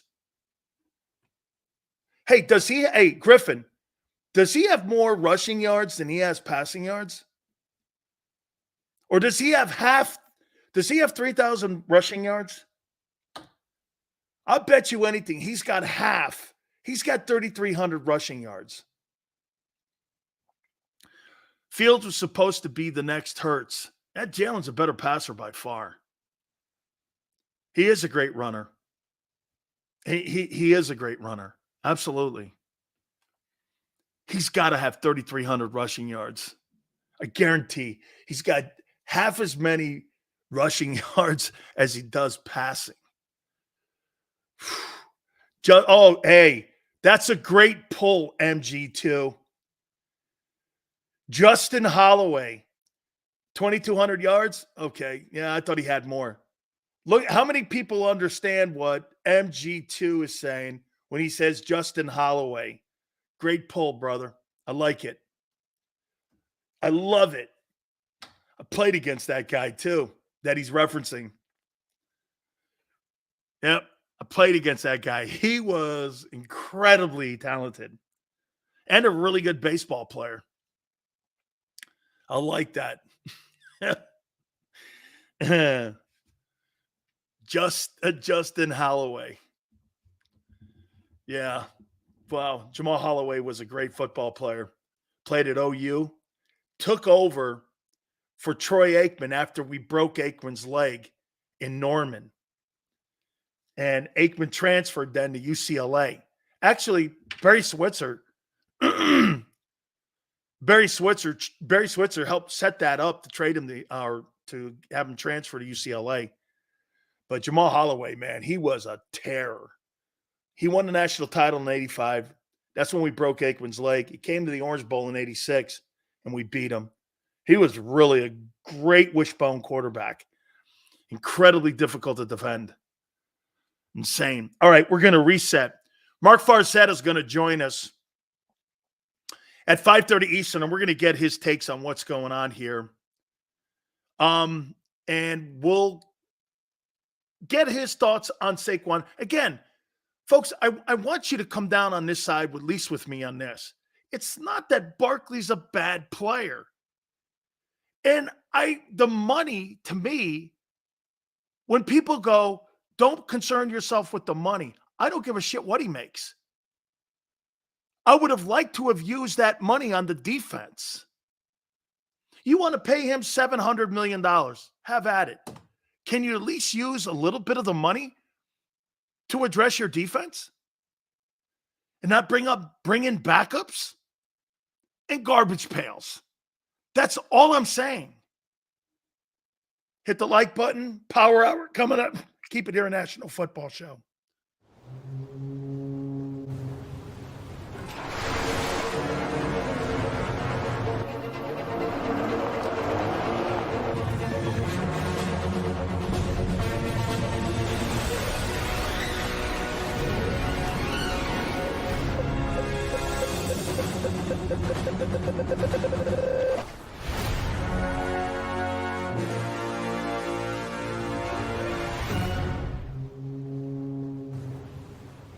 Imagine for a moment that you went to work today and when you came home, you were catastrophically injured. Your life and your family's life. That's what happened to union construction worker Mike Little. I was scared of what the end was going to be, but to be 100% honest with you, I knew I was going to be all right just by talking with Brian. In my heart, I just knew everything was going to be all right. Call the firm and find out why they say, "We got this." Call 215-458-2222.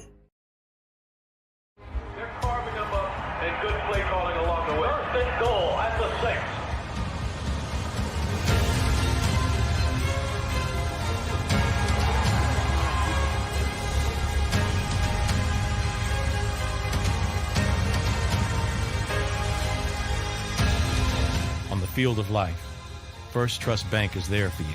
Champions on 3. 1, 2, 3. Because Philadelphia dreams deserve a Philadelphia bank. Underdog Fantasy is the easiest place to play fantasy sports, and certainly the easiest when you're watching the NBA. And the NBA playoffs are almost here, and you can win money making picks. What are you waiting for? Sign up on UnderdogFantasy.com and use the promo code WIN. An Underdog will double your first deposit up to $100. That's UnderdogFantasy.com. Use the promo code WIN. Get ready for the NBA and get ready for the NBA playoffs. Go to UnderdogFantasy.com. Use the promo code WIN.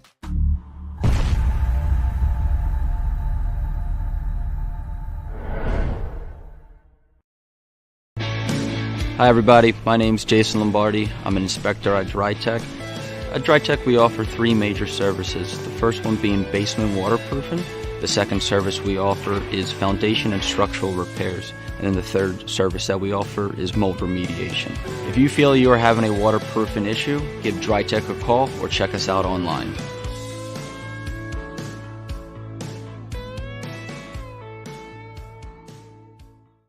Do you stream on a Roku, Fire Stick, Google TV, or Apple TV? Now you can watch 6ABC 24/7 with the 6ABC Philadelphia streaming app. And the big story on Action News. Search 6ABC Philadelphia and start streaming today. EAGLEX. Eagles.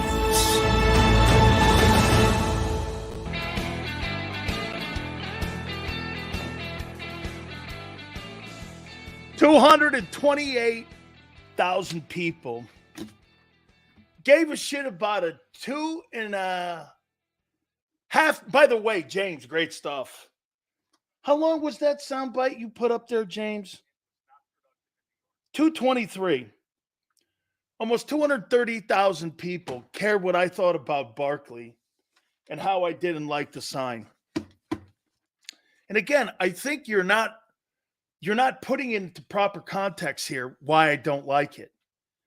It's because the massive issue in the draft and free agency has to be the defense. You really didn't need to add any more. As a matter of fact, you may have wanted to subtract your tight end. You're not using him. He's often hurt. Maybe they will. I mean, there's and then get this, and I want to be fair to my take yesterday, because I just got an email and I just got a text message from our friend in the Jets, Joe Douglas. Joe Douglas thinks the kid can really rush the passer. He struggles to stop the run. I go, struggles? He goes, yeah, you got to hide him. That's why he was only in the field 42% of the time. He's a high volume guy who gets into the backfield and he gets home. But if you can't stop the run, what's the point? People are just going to run the ball on you.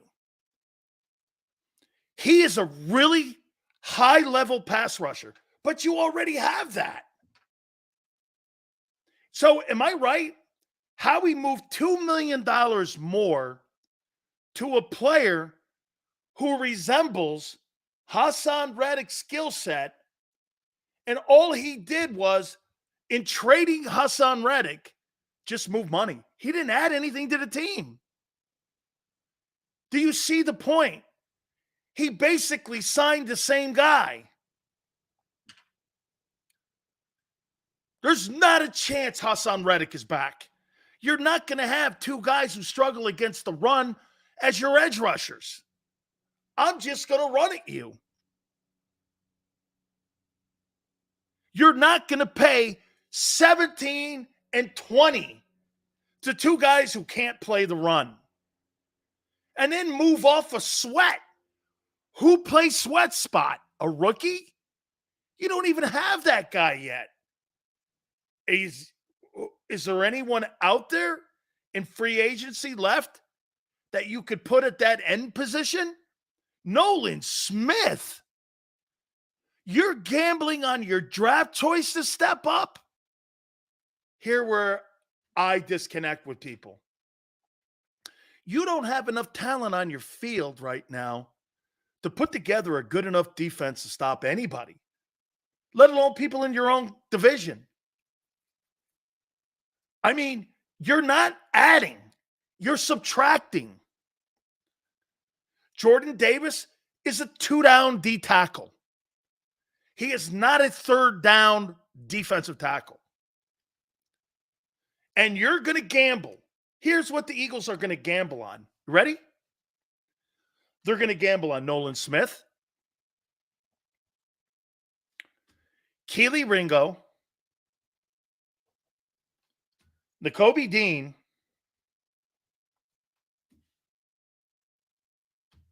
Bryce Huff,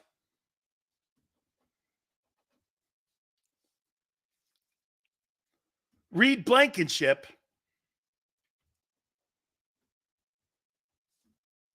What are you doing here? Those aren't great players.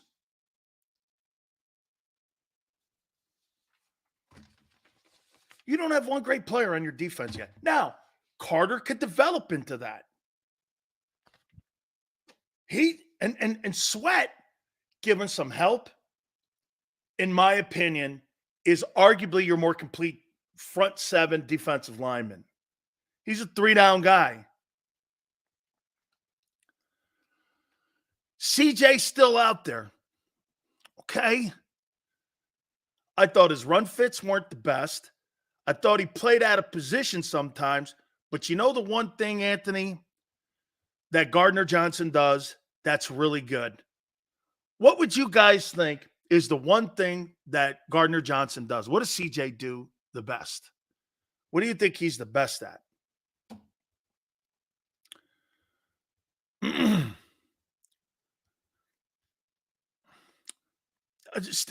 Yeah, Steve, I'm going to take what you're going to say here, and if I may, I'm going to add. He's got a nose for the football. And that's right, Kyle. Q, right. He's got a nose for the football. And the one thing my coach used to say to me all the time, he may not be the most technically sound player on the field, but the one thing he is? He's always around the football. And that's kind of who Gardner Johnson is. And I think you can get this. Hey, I hate to do this to you, but I'll say this to Gardner Johnson. Since he didn't play a lot of football last year, you're not going to get $6 million. I'll pay you 5, 4.5 with incentives that could get you up near 6. But you're not going to get anything near that in the open market coming off an injury-plagued season. And many people are going to go, you are a one-year wonder in Philly. We happen to believe in you, even with all the shit talking you did on the way out the door. Let bygones be bygones. And let's bring this thing back together and roll it back again. You see, that's the one thing you got to learn when you're a player. Don't burn your bridge. Bobby Wagner had a horrific ending in Seattle. Horrific ending in Seattle. But they were able, him and Pete Carroll, were able to bury the hatchet. And those guys said, hey, in the best interest of both, let's roll this thing back, put everything aside. I want to play for you, Pete. Let's go here. Okay?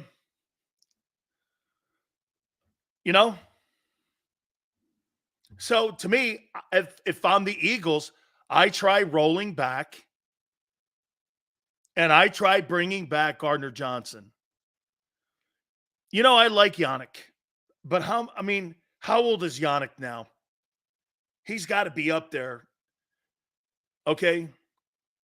He's got to be up there like 32. He was great in Jacksonville. He wasn't so great in Minnesota. Okay? Seals, my problem with the Barkley signing was that money could have been spent on Queen. Right, Kyle. That's my take.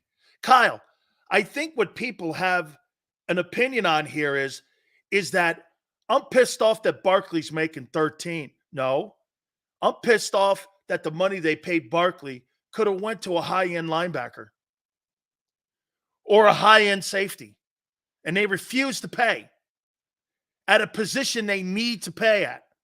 Instead, they're going to trade Reddick. Here. They haven't done this yet.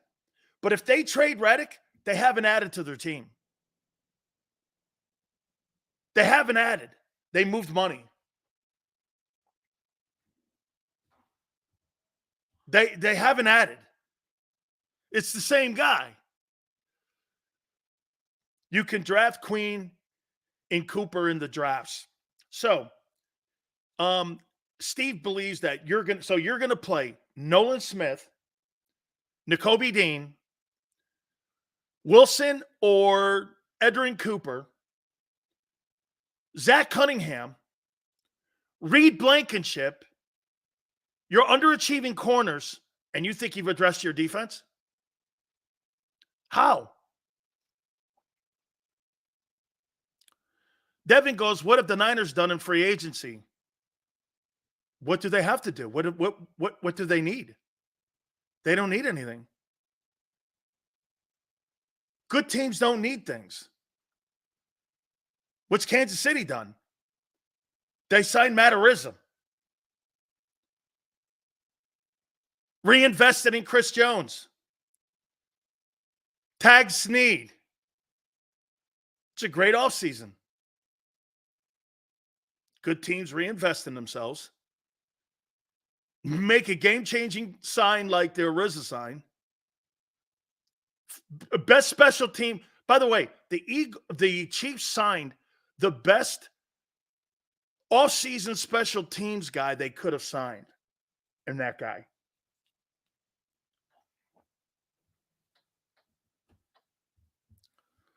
Anthony goes, Sills, the offense will put up 35 easy. Yeah, and the defense will give up 40. Yeah. Sounds right. That's right. But the problem will be this, Anthony. Teams were sustaining drives on your defense last year and keeping the ball out of the hands of Jalen Hurts. And you're bringing back the same talent, but now you've added Barkley.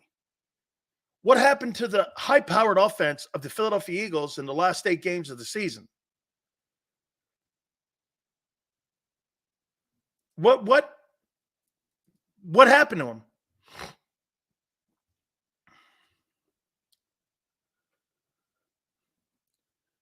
Griffin, the 49ers signed that kid Floyd. Is that the kid from Jacksonville? The guy from Jacksonville?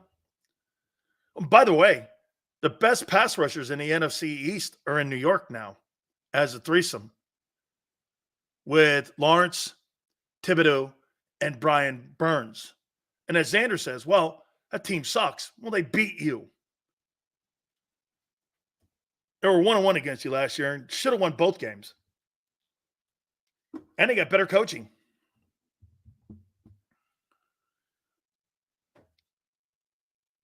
Buffalo. Okay, thank you. Okay. That's great. Leonard from the Rams? Yeah, well, he was Rams in Buffalo, I thought. No shot he spoke to Joe Douglas. Really? You hear that, Philly guy? Even though we've had 6 general managers on this program, no shot I spoke to Joe Douglas. When I gave D Gunn his phone number and his email address, he asked me for it and I gave it to him. Really? Okay.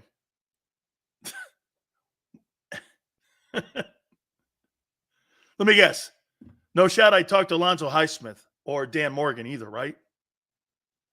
You think there's no shot of that? Even though they're Hurricanes? Or how about Clint Hurt, your D-line coach, who wore my number at Miami in honor of me, and I helped recruit him? You think that's bullshit too? Why don't you ask him? What he told me about your no, okay, can't go there.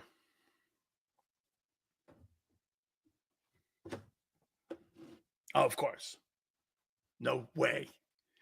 No way he could have talked to him. Really. My uncle was general manager also at the Giants. These people are not, I'm not sure you understand what's up here. Okay? I'm not sure you know what you're talking about, kid, but okay, it's all good. Keep telling yourself. I go back to mom's basement. Sills, if this team, hey, how about this? The signing of Barkley, does this put more pressure on Hertz? Oh, by the way, who was that guy's name?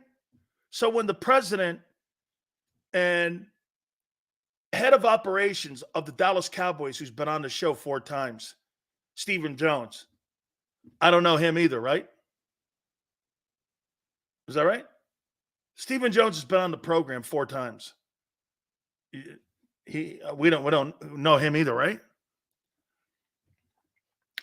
I'm awake. Are you says there's less pressure on Hertz now that they've signed Barkley.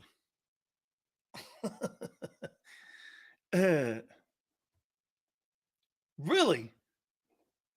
Less pressure on Hertz to win?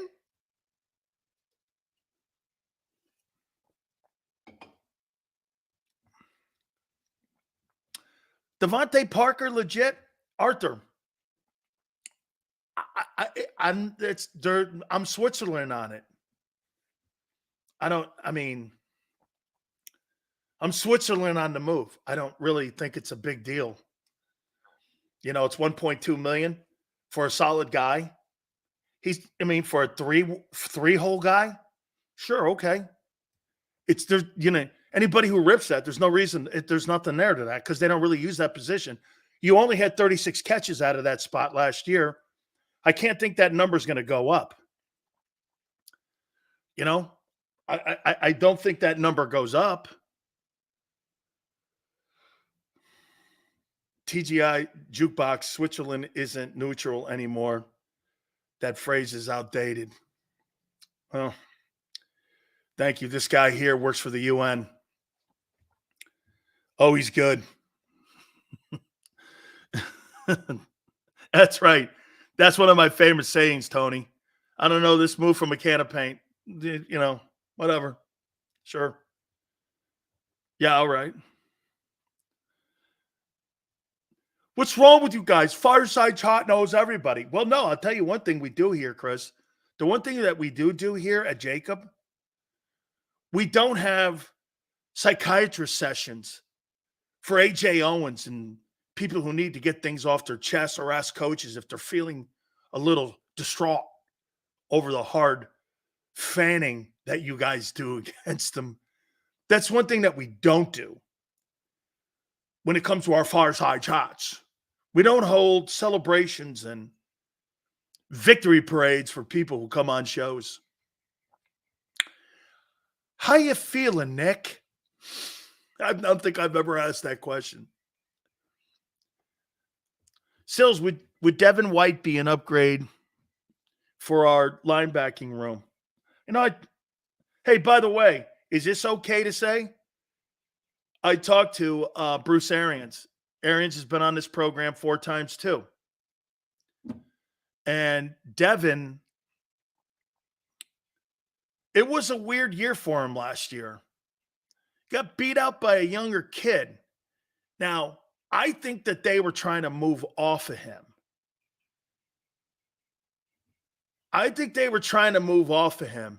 Hey, Jewel is gone.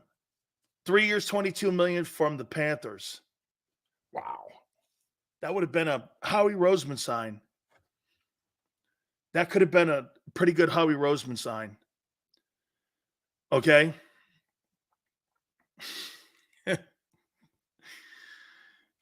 Eagles couldn't afford that. The Eagles didn't want to pay that kid Jewel from Denver 3 years, $22 million.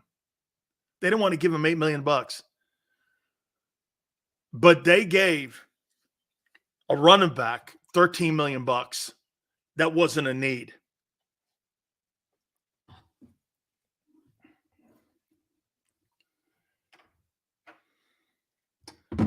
I'm not getting it. I'm not getting it. Xander, you getting this? I'm just not getting it. They believe, the Eagles, that they have the talent. Now, you're right, some of you, when you say this. Sills, 2 days, let's see. Yeah, but the more you get out, the more you're going down the A, B, C, D moves. And now, when you go to Yale, Yale brings up this. Well, there's trades. Oh, so there's going to be draft day trades. Are you trading A.J. Brown for a high-quality defensive, right? Or are you going to trade for Patrick Surtain, right? Unless they're looking for a splash trade, Surtain or someone like that. Right, that's right. I mean, is that what we're doing here? Reddick is going to get you a third rounder. That's not going to be a mover. Okay, so we've now gone, even though free agency William Gay, I'd be good with that sign. White. Daniel Hunter, here's my problem with Daniel Hunter. Dude, he had a great year last year too. 34, is it? Someone look this up for me. Is Daniel Hunter 33 or 34? Are you going to pay $20 million to a defensive end at 34? Don't we want to get Justin Simmons is 31? Come on, guys. Hunter's 29. He's 29. I think he had 19 sacks last year. And he wants 30. Not a chance in hell. Howie will overpay for a running back, but he could have had Brian Burns for a 2 and a 5, and he didn't want to do it. Why are these people not wanting to do anything defensively? Understand, the Huff move is a lateral move if Reddick is traded. Simmons will be 31 in November. Here we go again. Yannick is 28. How much does he want? 14, 15? Man, 30 a year for Daniel Hunter at 29. He may get that. Somebody may pay that, like the Bears, because they got a shitload of money. Washington may pay that. I'll tell you this, man. Wait a minute, John. John, the problem again is it's not that the Barkley move is a horrible move. The Barkley move is an unneeded move. It was like the third guy down on the totem pole of needs. Teams that address here prior to free agency, what would you guys have ranked as the biggest needs on the Eagles? Linebacker, safety, corner, running back, depth in both lines, and tight end. Is that fair? Somehow running back became the number one priority because of the money spent. And again, a guy like Bill will say, well, don't worry about the money. No, I'm worried about the money because that could have went to Xavier McKinney.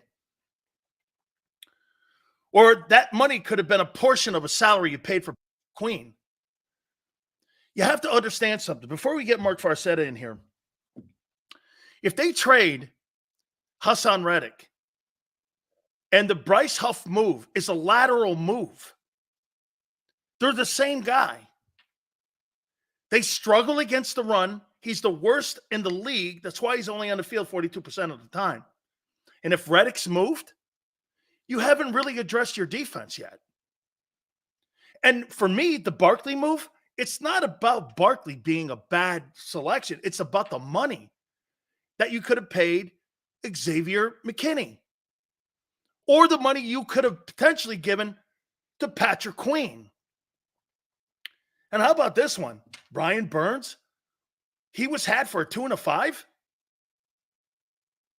You got to ask yourself, if you're David Tepper, brother, you need to get away from the football room, because if you couldn't get a first rounder for Christian McCaffrey or Brian Burns, there is something seriously wrong with that. And then you trade up to get Bryce Young. I can't wait to hear what Farzetta thinks about the Barkley move. I didn't know that. Let's bring in Mark here, and here's my take. The last 2 years, you've had 2 Pro Bowl running backs. We're paying $1.5 million a piece, and I didn't know your running back situation, Mark, was an issue in your teams the last couple of years. And you spent all that equity that you could have addressed on your defense so far, and you really basically paid for a guy that's not going to be on the field for 1 down of the 3 series in a 3-down series because he can't play the run. I mean, help me out on this. How do you see the first 2 days going down on free agency, them not addressing the defense? Other than Bryce Huff and not making that switch, because I I have a lot more questions about Bryce Huff than I do when it comes to Saquon Barkley. A lot of the reasons you just stated when it comes to what Huff brings to the table, how similar it is to Hassan Reddick, especially if you end up moving on from both Hassan Reddick and Josh Sweat. I think what it comes down to is Josh Sweat gets traded, Hassan Reddick ends up staying. But the dice roll that has happened here with Bryce Huff is entertaining. I recognize how talented he is, how fast he is. He was put in situations to win. He was set up for success in New York. 2 good defensive tackles, of course, that they have there with the Jets. He obviously was brought in strictly on passing downs, only 42% of the snaps that he was out there for. Quick, agile, and all that. But he's not being paid to be an undrafted rookie like he was when he was brought on by the New York Jets. He's now being paid to be a premier pass rusher for the Philadelphia Eagles. And not just that, but a premier defensive lineman. Certainly not interior, but still a guy that's going to be a every snap type of defensive end here. So for me, that's a big question. I know what Saquon Barkley can bring to the table. And I know if you could keep him healthy, and I know the durability tag on him has gotten a little carried away. But what you can get from a guy like Huff is very interesting to me, because still, although it's one really good year, not the overall proven commodity when you get a guy like Bryce Huff. Here's my retort a little bit on Barkley. Since the knee injury in the last 4 years, this guy's averaged 720 yards on a crappy team, albeit. Yeah. Okay, well, Josh Jacobs just played on a shitty Raiders team, and I would say that Derrick Henry's played on a really crappy Titans team, and these guys are by far more productive than what Barkley is, and more reliable and cheaper. I would say this to you. Do you really believe that Saquon Barkley's lived up to that second overall selection in New York? And do you think in the last 4 years that this guy, since that knee injury, I know 2 years ago he had a good year, but prior to that, Mark, 34 yards, 500 yards, 1,300. And last year, with less carries than Josh Jacobs, Jacobs had 1,000. No, even Joe Mixon had more productive in the last 4 years. Now, albeit you've got a lot more talent in Cincinnati, the line's not quite as awful as it is in New York. And you got Burrow some of the time. Yeah. He did have 1,000 yards last year with Browning. So, I mean, I just look at that move at $13 million and go, boy, that money could have really been used potentially on Patrick Queen or Xavier McKinney. You improved your offense, but you haven't improved your team. Am I off? No, I think you've improved your team because you've improved your offense. And let's put it to you like this. I don't like going anybody with that defense, Mark. As of right now, no, you're not. But right now, they're going with a age-old what's saying that your best defense is going to be a great offense, and that's what they're set up to have. You look at the weapons that they obviously have on this offense, and we could go around the roster. You already know it. Your audience already knows it. But damn, Saquon Barkley coming out of that backfield, that does show you they're going to have at least a slight change in offensive philosophy. And I'm not saying they're going to lead the league in rushing. I'm not saying that. And you look over the last 2 years, Saquon Barkley, I believe, is the 4th leading rusher in the NFL. Man, oh man, they're not going to keep him there at that mark. But what they are going to keep him up there with is touches. And he's going to get his touches out of this backfield. This isn't an experiment to see what you can do with DeAndre Swift like you had last year. And still, to some degree, it obviously worked. But when you have a guy like Saquon Barkley, I always look at the talent as opposed to the overall production, because the overall production has to do with a lot of things. And I think the only real comparison there is the one you made there with the Raiders. When you talk about a guy like Josh Jacobs, how many head coaches they've been through now in Oakland over the time, or excuse me, in Vegas that he's been there? Cave of coaches going through there. Look at the New York Giants now. You have a guy coming in Saquon Barkley who played for Pat Shurmur, Joe Judge, local product in Philadelphia, but didn't work out there with the New York Giants, went back to the Patriots. And then you obviously look at this happened most recently with Brian Dable. That's 3 different guys and a very, very pedestrian quarterback at best in what they have there in Daniel Jones. And you mentioned the offensive line. I can't wait to see what he does behind this offensive line. And I think the Eagles' strategy here overall, especially when you bring in a guy that likes to light up the scoreboard and Kellen Moore, give him as many weapons as possible, get Jalen Hurts back on track, cut down on the turnovers, and having a solid running back that maybe, just maybe, Kellen Moore will be the guy to tell Jalen Hurts, see that guy that's running out of the backfield that's open, that's really good at the football, at playing football and catching the football? Give it to him and Saquon Barkley. That, to me, is going to be a big change as far as Saquon Barkley goes with this offense, the amount of weapons, as well as the offensive line is going to be behind. Okay, so how many carries are you going to give him to justify the $13 million? Carries or touches? Touches. Touches, I'm going 20 to... And by the way, this is not a big screen team. Okay, this is not a team that throws screen passes. I'm not talking about screens. Because the two targets will dictate that. And, of course, we're saying now all of a sudden, so are you going to turn Barkley into Tony Pollard? Because that's what Kellen Moore had when he was in Dallas. Okay, so, I mean, we're going to look at like 600 yards rushing and maybe another 400 yards receiving. And do you think that justifies $13 million? I think when you put the ball in his hands 20 to 25 times a game, touches, not carries, touches, I think you're going to have a huge burst from both Devontae Smith, both A.J. Brown. Dallas Goedert will get his touches as well. But the Eagles, I think, this year are going to put up a lot of points. And there are going to be a lot of happy offensive players on the Eagles. You think they're going to spread the ball around more? Oh, I think they're going to have to. Okay, so who suffers then in his numbers? Well, I mean, let's not forget you did have DeAndre Swift in here. Yeah, but you also have to forget. I think one of the things that's going to have the greatest impact on is the amount of times that Jalen Hurts is going to have to take off with the football. And that's something that I saw the Eagles cut down on last year. Now you can actually hand it to a running back. You can throw it out of the backfield because here's what it's really going to do above everything else. You're going to get guys are going to get their points. Guys are going to get their touches. I don't see that being a huge problem in the foreseeable future for the Eagles. But what it comes down to is having the guy right there with Jalen Hurts that you're going to have to drill it into his head to give him the football. Jalen Hurts, for whatever reason, coaching, his own decision-making, whatever the case may be, does not like throwing to running backs. I don't know why.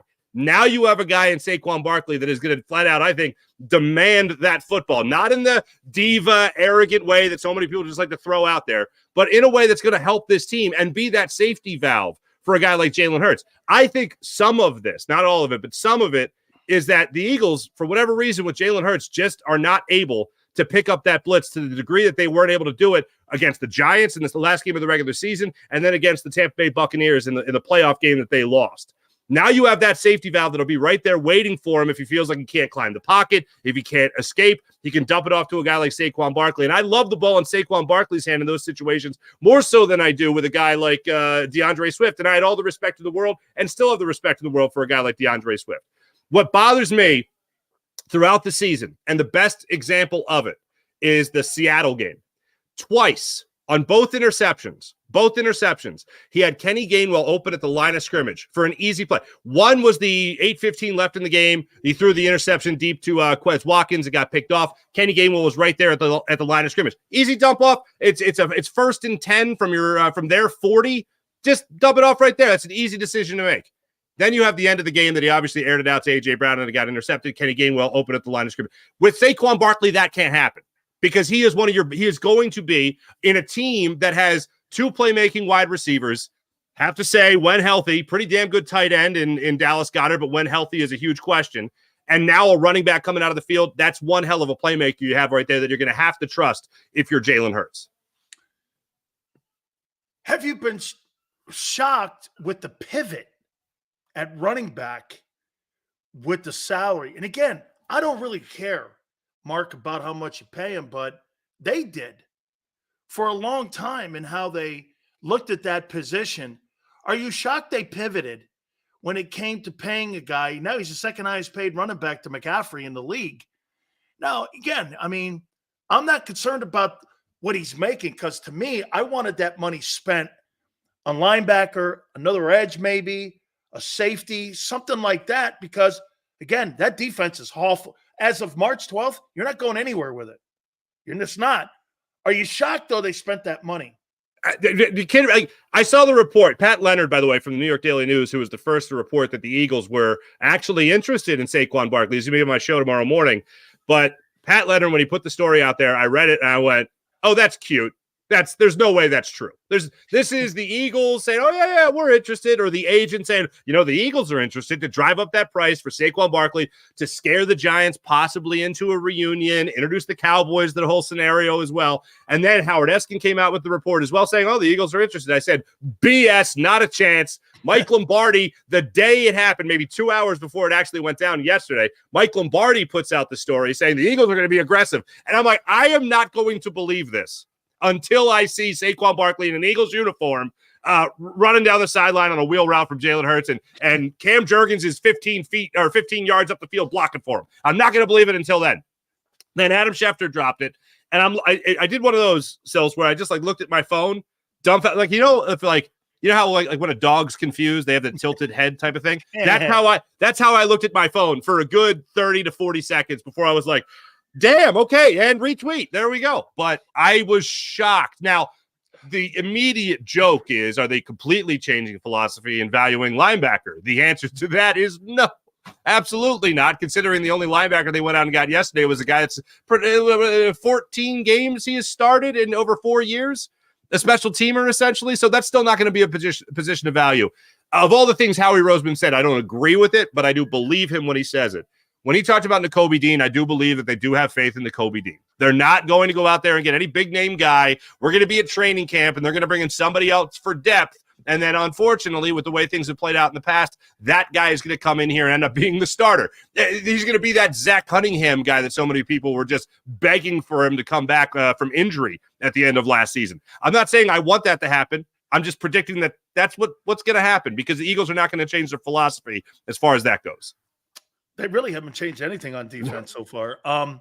One thing about Bryce Huff, though, that I found interesting, and I didn't see this with Jonathan Gannon, and I sure as hell didn't see it with Sean Desai. But one of the things Jim Schwartz did in Philadelphia when he was here, he didn't blitz very rarely. One instance I can think of, Rodney McLeod safety blitz coming out of halftime against the Atlanta Falcons in the divisional playoff round. Dialed up that great blitz. Rodney McLeod got the sack. It was great. But then the other thing that happened was you didn't see the wide 9 from Sean Desai. You didn't see the wide 9 from Jonathan Gannon. Bryce Huff is a wide 9 guy coming out of New York. They ran that with the Jets and Robert Saleh, and he ran on both sides of the line of scrimmage. So if you're not going to dial up that blitz to be more aggressive as a pass rusher or as a defensive play caller, at least have that almost base formation for your defensive ends to be split out wider there in that wide 9 technique. And that's something that Bryce Huff, with his speed and his agility, will be able to do better than better than Hassan Reddick has been able to do it, just in that technique with his speed over the last couple of seasons. So that's something I do find interesting about Bryce Huff coming to Philadelphia, and maybe a hint that Vic Fangio is going to run that wide 9 a little bit as well. And it also hides his his inability to be able to play the run when you drop him in that wide 9 out there. So I mean, it's smart. It's a Jim Johnson type move, because one thing, hey, you know what people always look at, and they look at Hugh Douglas and go, man, this guy was a great player. Hugh Douglas didn't want to play the run to save his life. So what did Jim Johnson do? Okay, we're going to wind him up and let him run into quarterbacks. And that's exactly what he did. And that's all he wanted to do.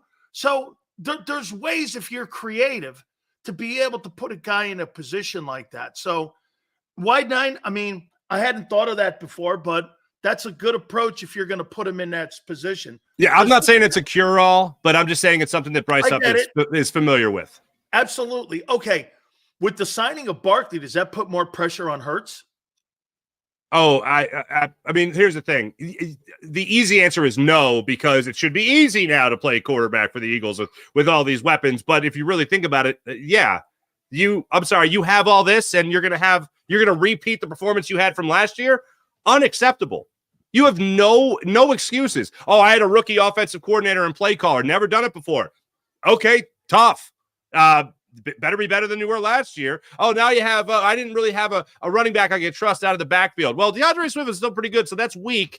But now they're bringing in one of the best running backs in the NFL in Saquon Barkley. A pure runner and catcher out of the backfield, receiver out of the backfield. No excuses for Jalen Hurts. So if you're Jalen Hurts, look, you just got the guaranteed money. You just became the franchise guy, and you did not deliver in the following season, which was last year. I've mentioned it on your show before.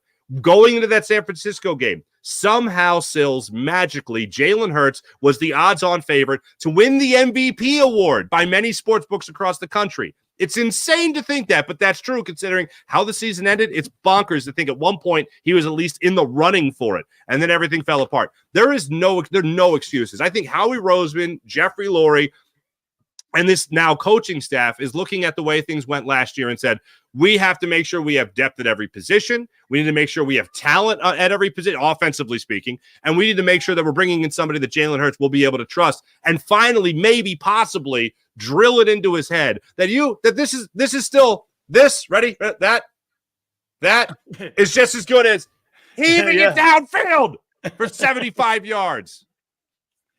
See, Mark, this, for me, this is my kind of offseason where I want to go like this. If I'm the Chiefs, who've had a brilliant offseason, you tag a guy you drafted, you give the money to a guy you drafted, you reinvest in player development, and you sign a game-changing special teams guy in Ariza, all in 3 moves. That's when you know you're good. When you're doing moves that are so subtle like that. And you look, again, there's so many holes yet to be filled. And everyone goes, Sills, it's only the second day. Well, the premium guys now in free agency are off the board. Now we're talking about this. B, and that guy you said from New Orleans, well, one of my favorite posts on my Twitter page is this. Hey, moron, it's a depth sign. You mean, wait a minute, depth for Zach Cunningham and Nakobe Dean? That's scary, Mark. Yeah, that's not a brag. I'm looking for Saquon Barkley. Saquon Barkley's a brag. Like that's a hell of a sign. But what depth? Hold on a second. What about the front lines here, people? What about the guys that are going to be out there starting? What about the guys that you want to see get out there and be among the league leaders in tackles and tackles for loss and stuff like that? No, not Philadelphia. Look, when it comes to the defense, I think they're first off putting their trust on the defensive line in Jordan Davis and Jalen Carter and say, we don't want to hear any of that young crap. We don't want to hear any of that. We don't want to hear Jalen Carter. We don't want to hear about a rookie wall. Jordan Davis, we don't want to hear about being out of shape at the end of the season, which I do put on the coaching staff as well and analytics, because if you're going to have Camp Cup, the year they made it to the Super Bowl, 2 seasons ago, it was Camp Cupcake. I don't know what the hell last year was, but it was whatever is worse than Camp Cupcake. I don't know. Mark, they had more veterans that knew how to prepare for games on that team in 22, like Linville Joseph and Dominican Sue and Fresh. And those guys all knew how to keep themselves prepared to play because I think there was more veterans. You had a different group last year that just showed up, and I got to tell you, that just showed up when practice was over. They put their shoes on and went home. Where those other guys knew they had to put more work in. Yeah. I think that was the difference.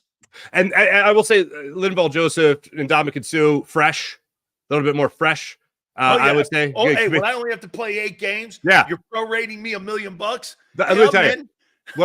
I don't know if it's a new phrase. It's new to me because I haven't heard it that much before the last couple of years. Ring shopping is the best way to put that. And I know Fletcher Cox said he was done and all that stuff, but I could so see him ring shopping. I could just see it happening. Like, I know he wants to go hunting down in Texas or wherever the hell he goes hunting and he goes to that farm or whatever. That's great. Good for him. But I could see him ring shopping. Just maybe one more ring. And maybe if it's an opportunity, if things don't go, maybe it's an opportunity to come back and play on a very small scale for the Eagles.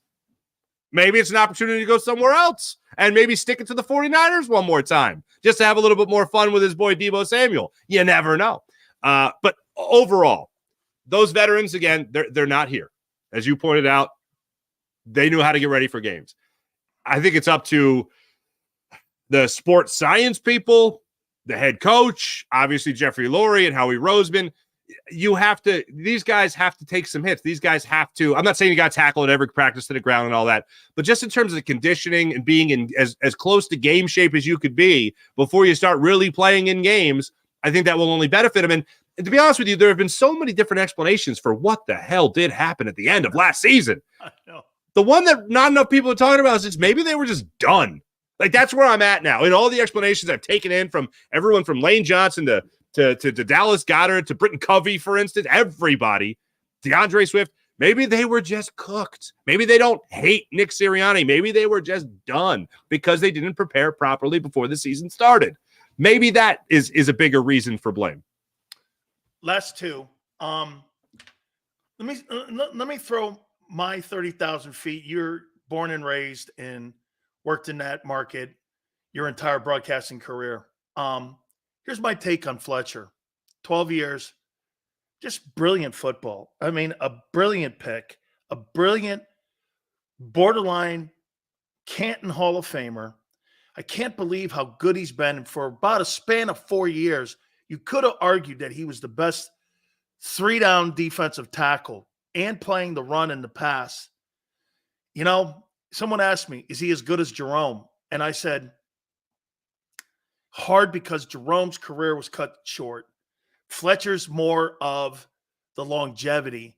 But boy, I'll tell you, he has clearly carried on the tradition of the defensive tackle position at that franchise. And he goes down in my book right there, 1-2, as the best interior tackle that they've ever had. You mean, if you're going to go Reggie White end, you're not going to go wrong with Fletcher Cox, defensive tackle, right next to him. Yeah. This is what I think about Fletcher Cox. I think Fletcher Cox is for all the stats that he put up, and they were great. I think in particular, Fletcher Cox is one of those people that really benefited from the advent of fans having access to game footage, whether it's the Game Pass or whatever on NFL Plus, whatever you got. You can watch the game footage. You can watch the All-22 and all that stuff. And you can go back and watch how many times Fletcher Cox is double teamed. And a lot of fans, well, he didn't have a sack today. He sucks, that kind of thing. He didn't, no pressure. He sucks. No, you get to go back and see him fight through double teams. You get to go back and see how many guys he's taking up at the interior line of scrimmage.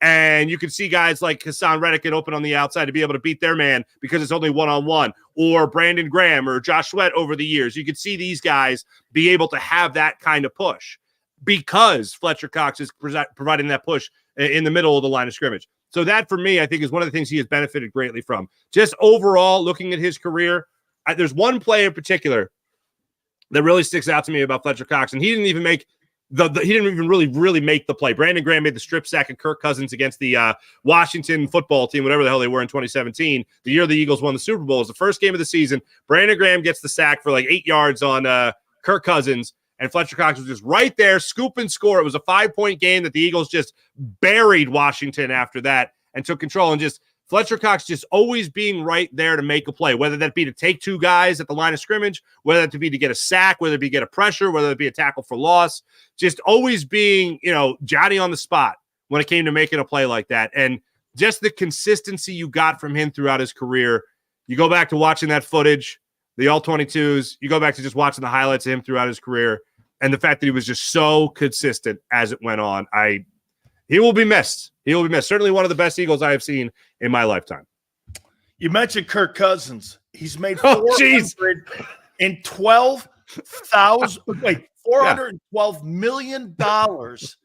Brady's made $375 million in his NFL career. This guy has made $412 million just being Kirk Cousins, dude. Hey, I don't want to be Lamar Jackson. I don't want to be the Josh Allen. I want to be Kirk Cousins. Keep your trophies.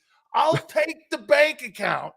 That's amazing, Mark. I just want to be clear here. You don't want Kirk Cousins to try to be Lamar Jackson or Josh Allen, right? Because that ends ugly. That does not end well. If Kirk Cousins all of a sudden try to be athletic. When you're at the teller going, I'll take a withdrawal of $5 million. Okay, so what? This deal is straight up 100 guaranteed for 180? Yeah. Good God, man. Look, I remember being in Washington. And he couldn't even get his name right in Washington.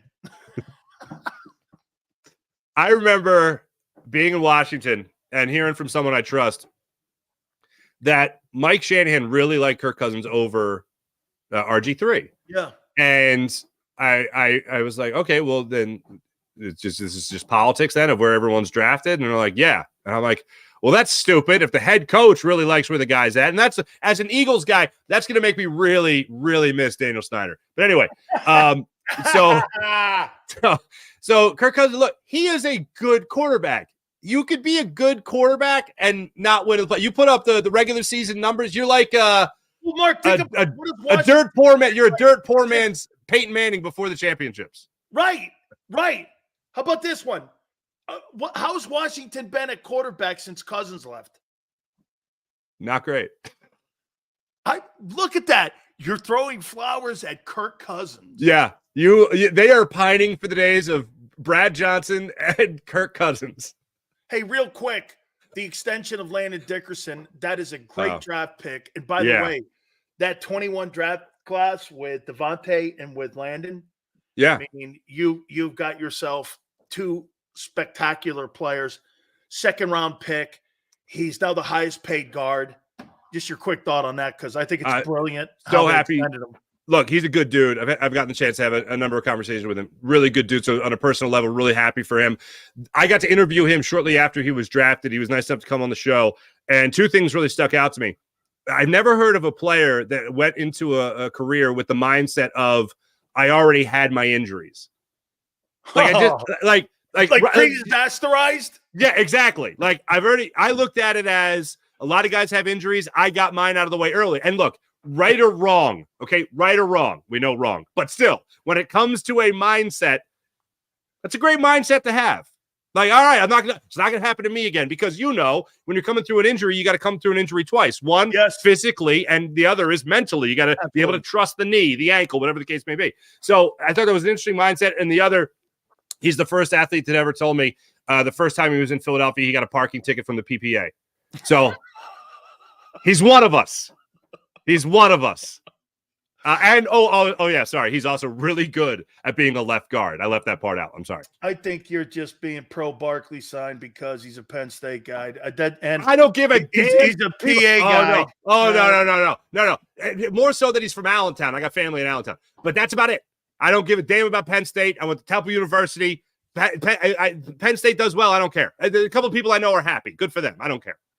Dude, your bowling team's better than your football team at Temple. Come on, man. All right. Okay. All right. Don't you be holding a grudge at me because Al Golden. All right. Don't you be holding that. Don't you be taking that on me.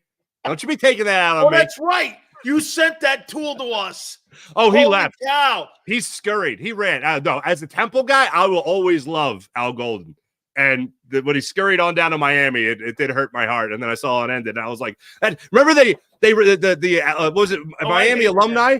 That. Remember did you pay for this? Who paid for the plane to fly over? Was it Cincinnati? We all did. We all kicked in. Fire out Golden. Hey, we all kicked in $400 for that. It's like being down the Jersey Shore, and it's like beer, $2. Like what? It was one of the planes with the ticker on the back of it. Yeah. And it was Fire Out Gold, and I was like, that is next level. Oh, no. That is next level. I used to come on. Dude, so check it out. We were doing the post-game show, and I was hired to do the post-game show for the Canes, and I was on QAM. And I come up, and they got rolled by K-State, and I go, yeah, this is my last day. And someone goes like this, and no one knew. And they go, why is this your last day? And I go, I'd rather be washing my car than watching Miami get rolled by K-State and Mr. Al Golden, who builds championships out of New Jersey instead of South Florida here. I go, yeah, building champions through Piscataway instead of through Fort Lauderdale. Oh, my God. Dude, I got barred from the Canes campus because of him. You? Yeah. Terrible. No excuses. No excuses. No excuses. Why does my nose feel like I just got punched in the nose here by Mark Barzetta? Barzy, nice job, man. I really appreciate you, man. I watched back at you, brother. Thank you so much. We shall see how this thing plays out, my friend. Thank you. Now, I just got to help the Eagles get a safety. So I'll see you later. You missed on Xavier McKinney. That's very true. Very true, unfortunately. TJGJ scraping and I like him, but you want him back? At this point, do we really have a choice? I think that's kind of what's going on. I want him back because he has done well in a Vic Fangio-esque scheme, put it that way. And I love his attitude. And he's out of position sometimes, but the one thing I told everyone a couple minutes ago, is that he's got a knack being around the ball. Like, he's around the ball, which makes him a playmaker kind of guy. Yeah. He may not be technically sound, but he's around the ball, you know? One of the things that jumps to mind real quick is when I went back when the Eagles got Vic Fangio, I went back and I watched the in-season Hard Knocks of the Dolphins. And I was just trying to get anything I could behind the scenes, what Vic Fangio, how he was perceived and all that. And the one thing that did come up was a lot of the defensive players sitting around having dinner talking about how people run the Fangio scheme, and that how if you are a player and you understand the scheme and the philosophy and you get comfortable, you know the amount of freedom you can have. And I think what Chauncey Gardner-Johnson had success in doing in the Fangio-esque scheme with Gannon was understanding the level of freedom you can have, knowing when to draw the line. And sometimes he wasn't. Sometimes he avoided the line and did get out of position, as you mentioned. But other times, man, he had the 6 interceptions. And despite missing 4 or 5 games at the end of that year, still led the league in interceptions. He was tied, 4-way tie, I believe it was, for the most picks that season. So I think he's a guy that understands where that freedom is. Go have a double espresso. I appreciate it, brother. Thank you very much. That is our friend, Mark Farzetta. All right. Want to thank everybody. Please hit the like button. I appreciate it. Want to thank the Krauses. 2 to 6 tomorrow. And we shall see you on the flip side.